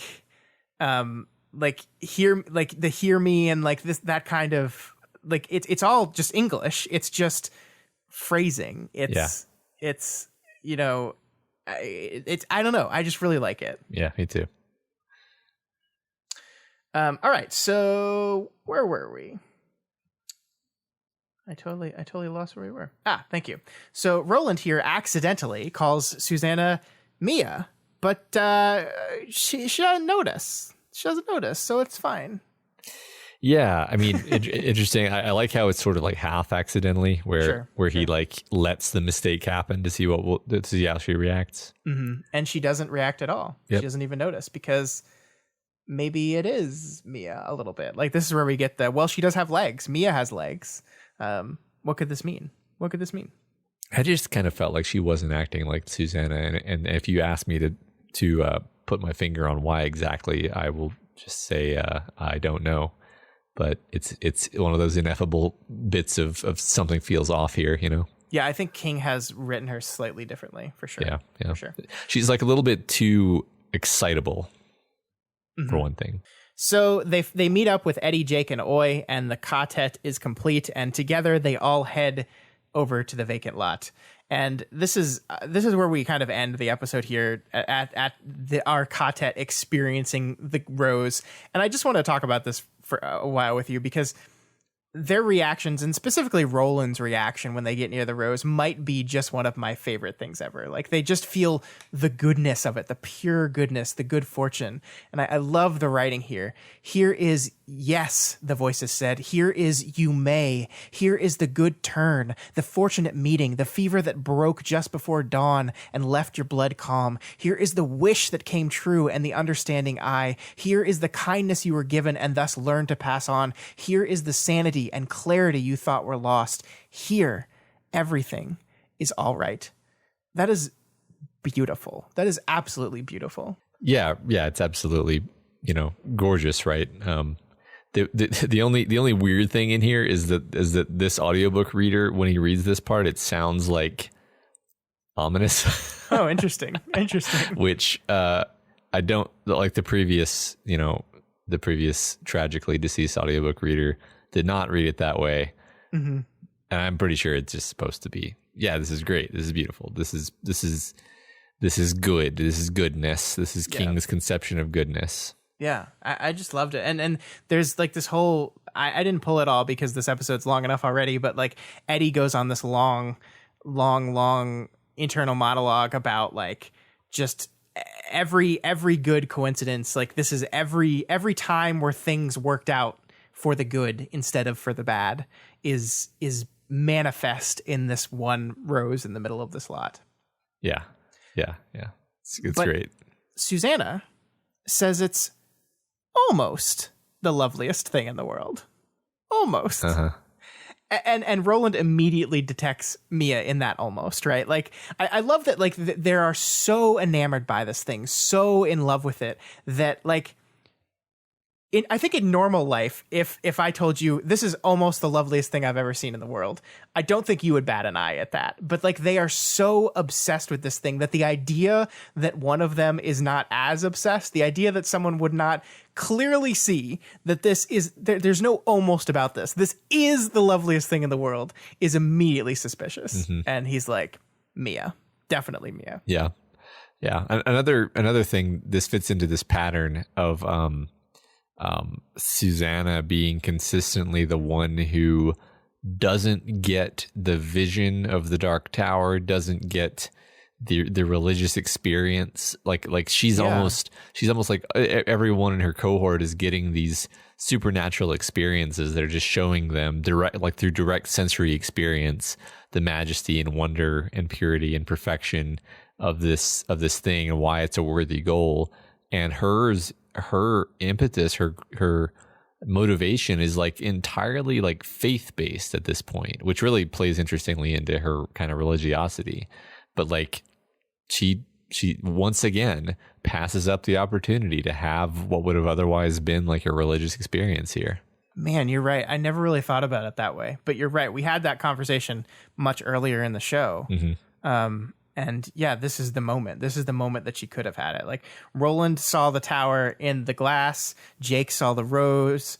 Eddie had the dream of the tower. Right. Susanna is once again left out in the cold. This time from her own choice, or Mia's choice, rather. Right. And yes, well, and you have to wonder if it hasn't always been sort of, there's something about her that refuses to, like she's always had this dark lady inside her. Right. Like, did that's a great question. Did the demon baby that is potentially inside her create Mia, or is Mia just activated by the presence of the chap, Yeah. And I feel like we won't even be able to approach that question really until we really understand what the hell is going on with the blue plate and the sure. woman, the blue woman. Yeah. What is it? I don't remember. The four special plate by the Blue Woman. Yeah. The Blue Woman. Yeah. Yeah. So yeah, we see here that Mia or Susanna, because of Mia, we're assuming, just says, no, I'll wait here. And Oi waits with her. Tragically, Oi doesn't get to see the rose. Poor Oi. Poor Oi. Yeah. So Oi also operating purely on his love of Jake. Maybe Jake is his rose. Yeah, it could be. That could be. So while they're off looking at the rose, we stay back with Susanna, and some weird stuff happens to her, Matt. First, she randomly loses 7 whole minutes. And then she randomly loses her legs. And then she pulls a sixth sense and sees dead people everywhere. That's not good. So I figured that something happened during this interval. I don't know what. The dead people, I mean, eventually everyone sees them, but why do they only show up now? Why are they drawn here? Is it the demon baby? Is it Mia that draws them here? Because it makes you think. I mean, we have two areas of evidence to pull from, right? We have the first Todash of Jake and Eddie. And we have this, and right. The only difference between those two is, I mean, I guess you could say Roland as well. Roland is here. You could maybe the dead people are some, but yeah, I mean, I think Mia is the one Susanna is the one that sees them first. Yeah. So yeah, I mean, I think the book is inviting you to draw these conclusions or right. to at least question them. And while this is the first time they've Todashed here, it's not the first time they've dreamed here, and nobody's noticed anything like this before. I don't know if you would see the dead people in a dream or not. I have no idea, but just a thought. Anyway, bad news. Worried. Don't like it. Want everything to be fine for Susanna. Yeah. But that we cut away from our worry about Susanna to once again just eat up this rose, this rose moment. And King really brings out his beautiful writing again. I'm not going to read it because there's so much of it. Just go back and read it out loud to yourself if you want to, because it's just beautiful. It really is. And then there's this moment where Roland says, "This is worth everything," he says hoarsely. Eddie nodded. "I'll never stop now. Might not stop even if I die." That's awesome. I guess I wanted to finish up the Rose talk with just saying, like, man, Guidal's voice, just sort of generally an ominous, gravelly voice. And sometimes the way he reads his stuff makes me think that our heroes are being like duped into believing that the rose is good, in the same way that the Thinny kind of tried to lure the little coffin hunters into it. Sure. I don't really think that's the case. Mostly. Yeah, I mean, I don't know. Like, there is something ominous to the phrase, "This is worth everything." Yeah. There is something ominous to the phrase, "I'll never stop now.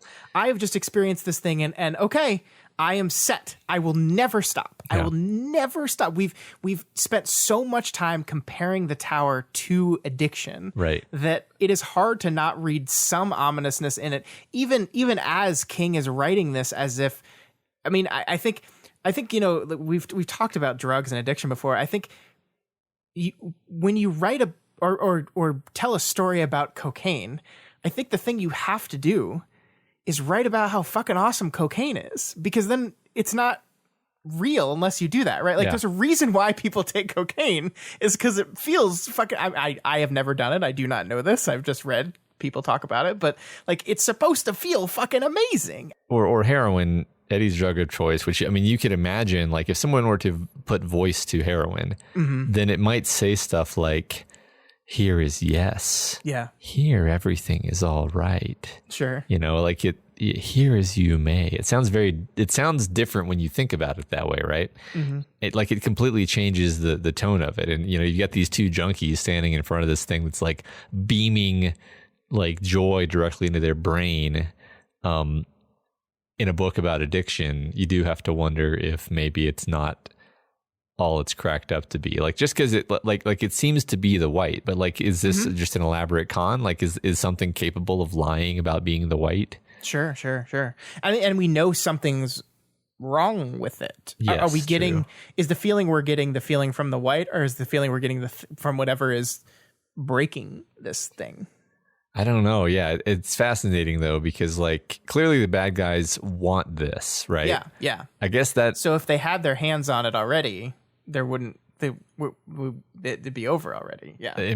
That's the implication, but it's like, so like, do they want it because like you assume they want it so they can like destroy it because it's like a bastion of goodness. Yeah. But like maybe they want it to use it or something like that. Like it's a powerful, weapon or thing they can use to influence reality or something along these lines. Sure. I don't know. I don't like to just peg things to like the way the audiobook reader chose to read something, but I think it is supported by the themes. Yeah, so. yeah. And I mean, what we learn here is that, or what Roland reasons at least, is that because the tower is failing, this place is basically helping hold the world up. And so almost as if like this has just become the most important thing, that if this falls, the reason why the tower hasn't fallen yet is because this is whatever this is holding it up, is helping, is linked to it and supporting it in a way that if we lose everything, if we lose this, we lose everything. Yeah. I mean, obviously, like, I say obviously, I don't know anything. Seems related to the roses that surround the tower in some way. I don't know what that means, but sure. So that's it. That's the end of our chapter. Our characters kind of they take a look at a bowling bag and see that it's changed to midworld lanes, and we're just kind of like, okay. And then the chapter ends. So maybe we'll figure out what's going on there next week. Yep. So that's it for us. We're running low on time here, Matt, as you will be shocked to learn. So let's go ahead and jump right into our discussion question. Last week's discussion question was, if you could go Todash to any point in the last 4 novels, where would you go and why? And Dark Gazing 3 says that they would go to Roland as Mort's procurement of ammunition, as every time they find it so hilarious to read that they just want to see it in person. The careful dropping of the ID on the ground, going to the cops outside, the store owner's reaction, all priceless like some absurdist comedy. Drawing is probably their favorite book because of this and the clearing of customs. The clearing of the custom.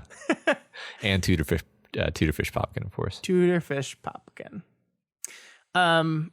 So next we have Pere Jane, who says, I think I'd want to meet the wise elves in River Crossing for 2 reasons. 1, they have some stories to tell, and I always regret that we didn't get more history and background. And 2, the description of their greens always seemed so delicious that I would really, really love to have several helpings like the Ka-tet did. I love greens, and it's a great feeling when your body knows exactly what it needs when it needs it. This passage has always hit that special, relatable place in my stomach and my heart. I love that. That's great.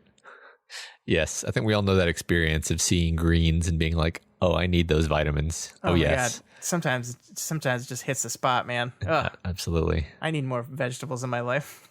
I want greens right now. Yeah, let's eat a salad. It's 11:40 at night. Let's eat a salad. I know.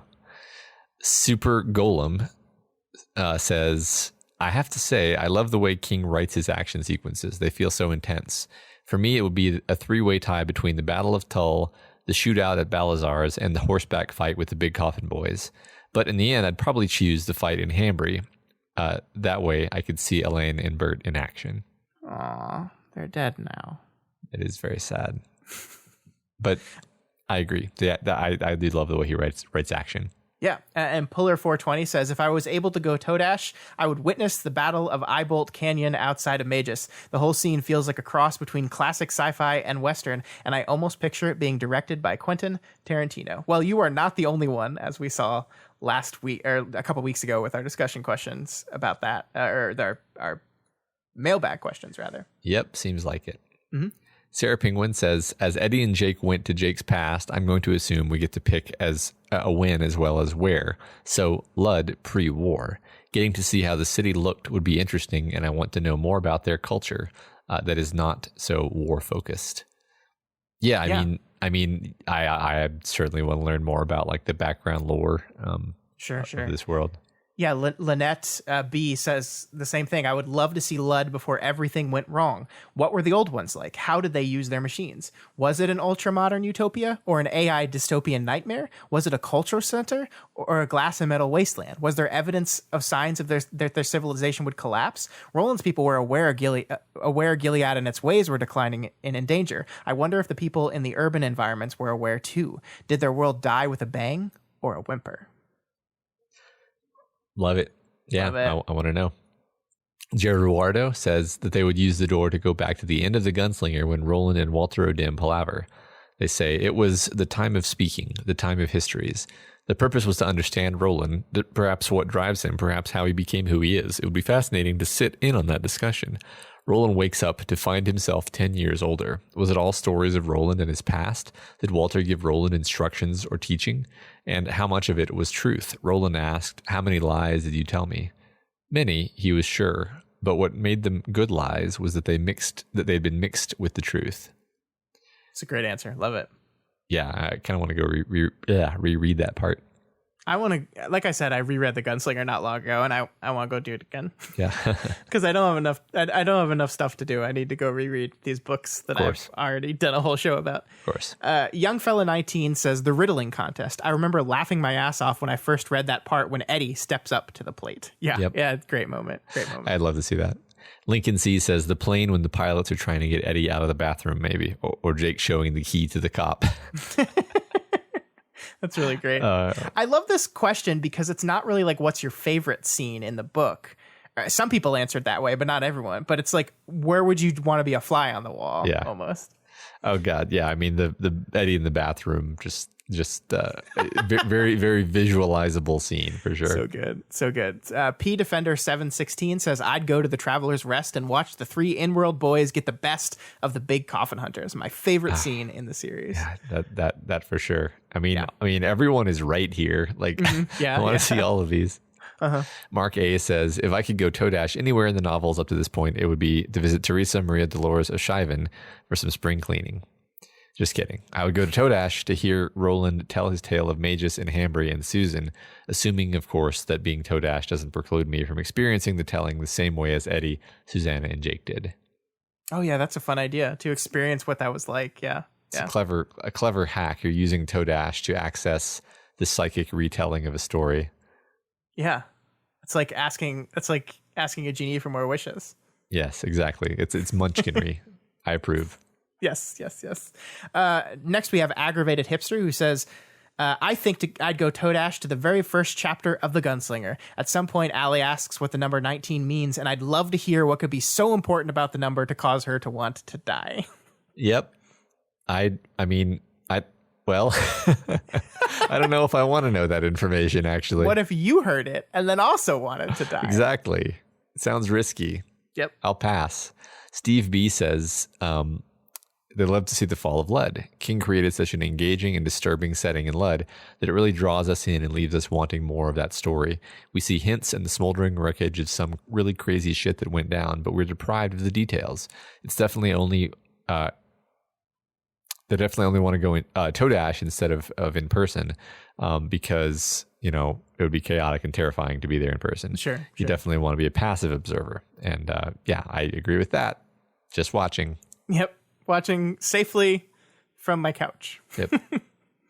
Next, we have Steve D, who says, I'm going Todash to the ending of the Drawing of the Three to witness 1. Hogtied Eddie about to be torn apart by lobstrosities. 2. Roland Jack Mort calling Detta Odetta. And 3. Detta Odetta's faces understanding what they're seeing and as they transform into Susanna.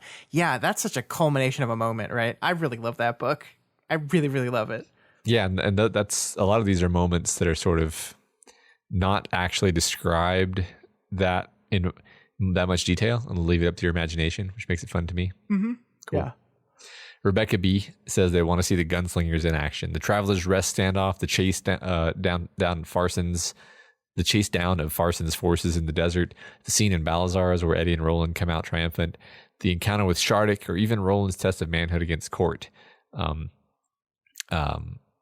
Basically any of these cool gunslingy moments. They also want to Todash to Blaine and see the wastelands through the transparent walls and watch the Ka-tet riddle with him. They want to see the falls of the hounds, and they want to see the demon moon over them actually look like a demon. The whole trip would be fascinating and suspenseful and something to consider. Yeah, out of all of this, I think seeing this nightmare description of the wastelands actually would be something I would want to see with my eyes. Yeah. That would be really cool. I mean, it was such an evocative description that getting to see it. Man, I wish they would make like some sort of adaptation of this so you would get to see it. Yeah, that'd be wild. It's too bad they've never adapted the series. And they never will. Finally, we have Luke V, who says, I would choose to go Todash to a point in the wasteland, specifically when Roland, Eddie, and Susanna are near the lair of Shardik. If I recall the book correctly, I seem to remember the crew, specifically Eddie, having a sense of being off-put as they drew near the lair, which was marked off by a weird yellow warning materia. I also seem to recall Child Eddie having the same feeling during his Jake intruded past when he and Eddie go to check out the haunted house on Dutch Hill. I don't believe this is explicitly stated anywhere, but I have suspected since this connection was revealed that King is trying to make a subtle hint using this feeling as that most, if not all, of his other books are hiding some sort of portal door to Midworld, or at the very least could be. The Plaster Man in the Dutch Hill house seems to be like the premise of a yet untold King book in and of itself. It could have just been as effectively been Pennywise in the house on Neibolt Street, or Barlow in the Marston house instead of the Plaster Man. But these figures were not conveniently located in New York, so King had to come up with another monster that fits his usual bill. I love that answer. That's really cool. I do remember that feeling Eddie gets as he approaches the portal so distinctly, because it is so weird and off-putting. Yeah, I sort of felt like more was going to come of that. It's this, and it does turn out to sort of have this connection to the dark spaces between worlds. See if it does lead to more things. Yeah. So that is it for this week's answers. Thank you to everyone who sent in an answer. We really loved that one. That was a lot of fun. Here's another one for you. And I don't know, this one might be hard, Matt. We'll see. So we talked this week about King and his writing of beauty and goodness, how he writes. I was thinking about this today because I was listening to another Stephen King podcast, and one of the hosts on that podcast mentioned that Stephen King, is world class at writing horror and scary things and disturbing things. And that is, of course, absolutely true. It is absolutely true that he excels at these things. But I think what King gets recognized for less is the way he writes beauty and goodness. But I think he's really good at that too. So I just thought it would be fun if you go through Stephen King's work and tell me about your favorite instance of Stephen King's writing that expressed beauty, expressed goodness. Please do not include anything from after this point in the book or the other books in the Dark Tower series. If you are including something from another one of Stephen King's book that we haven't read, this is probably going to be a little bit spoilery no matter what, but try to keep it to a minimum. Just use your best judgment. But I want to hear about Stephen King writing beauty, writing goodness, writing the white kind of. Yeah. I feel like the horror aspects wouldn't land nearly as well if he hadn't set them up with his successful depiction of goodness and I think you're exactly right. So can't wait to see what people say. All right. Well, that's it. That is it for us here on Kingslingers. Next week, we will be reading the first 3 chapters of part 2 of Wolves of the Calla, titled Telling Tales. It's going to be, I promise, Matt, it's going to be a much shorter number of pages. I believe, let me go look at it right now to make sure. Although, who knows if I can even trust my spreadsheet anymore. See, I feel like I failed you. But I don't want to read less per week. I just want to have to cover less per week. So if there's any way that you could satisfy both of those desires at the same time. Sorry, that is quite literally impossible. Oh, shit. Well, anyway, remember you can reach out to us via email at kingslingerspod@gmail.com or touch base with us on Twitter at kingslingerspod. And of course, the Reddit threads on r/Doof Media are the main place to go to answer the discussion question, usually. Yeah. Hey, folks, are you subscribed to Kingslingers on your podcatcher of choice? Do it. It's easy. Just touch the thing, whatever it looks like. Matt, you can't just tell people to touch the thing. I'll say what I want. If you like any of the shows on the Doof Network, including this one, and you want to support them, consider donating to our Patreon account at patreon.com/doofmedia. If you donate to us at the $10 level, you gain access to our suite of bonus content that we produce each month. One of those things is me and my brother talking about all sorts of different topics. We release an episode of that each month. There's going to be, Scott, you have another thing in the pike, don't you? Yes, me and one of the other Doof Media hosts, Steven, have recorded an episode of us talking about The Last of Us 2 for like 2 hours. We're talking about that game. That's coming up in the future on our bonus content feed. And we're really trying to expand this and do more with this. So there's going to be more stuff coming soon. But there's a pretty good backlog of you and your brother talking about just random stuff. It's just random like musings on everything.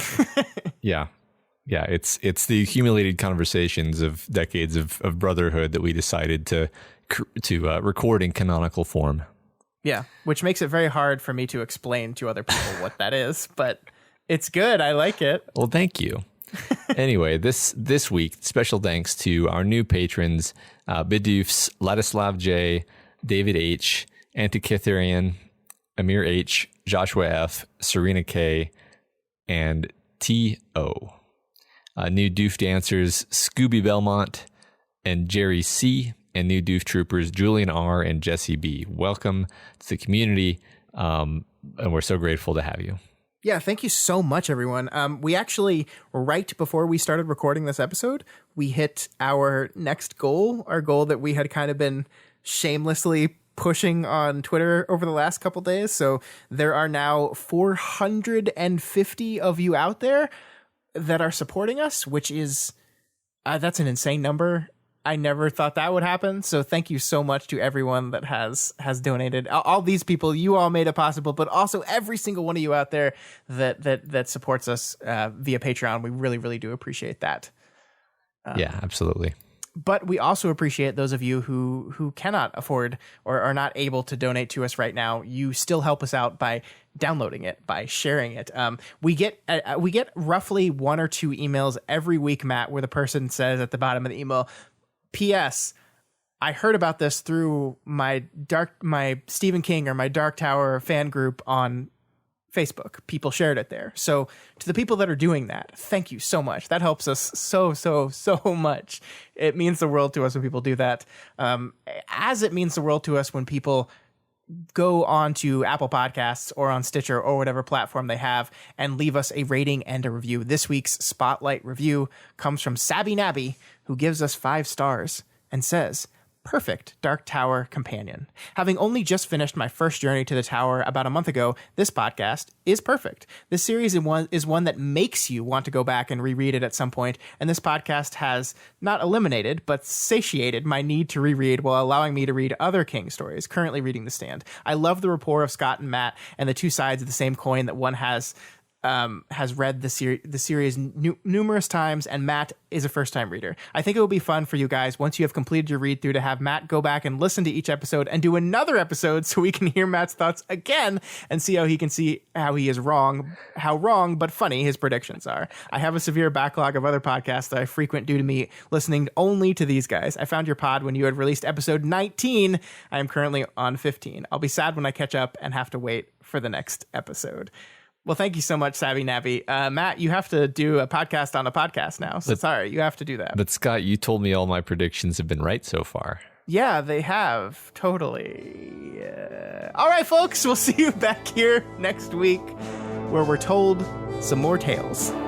Long days and pleasant nights. And may you have twice the number.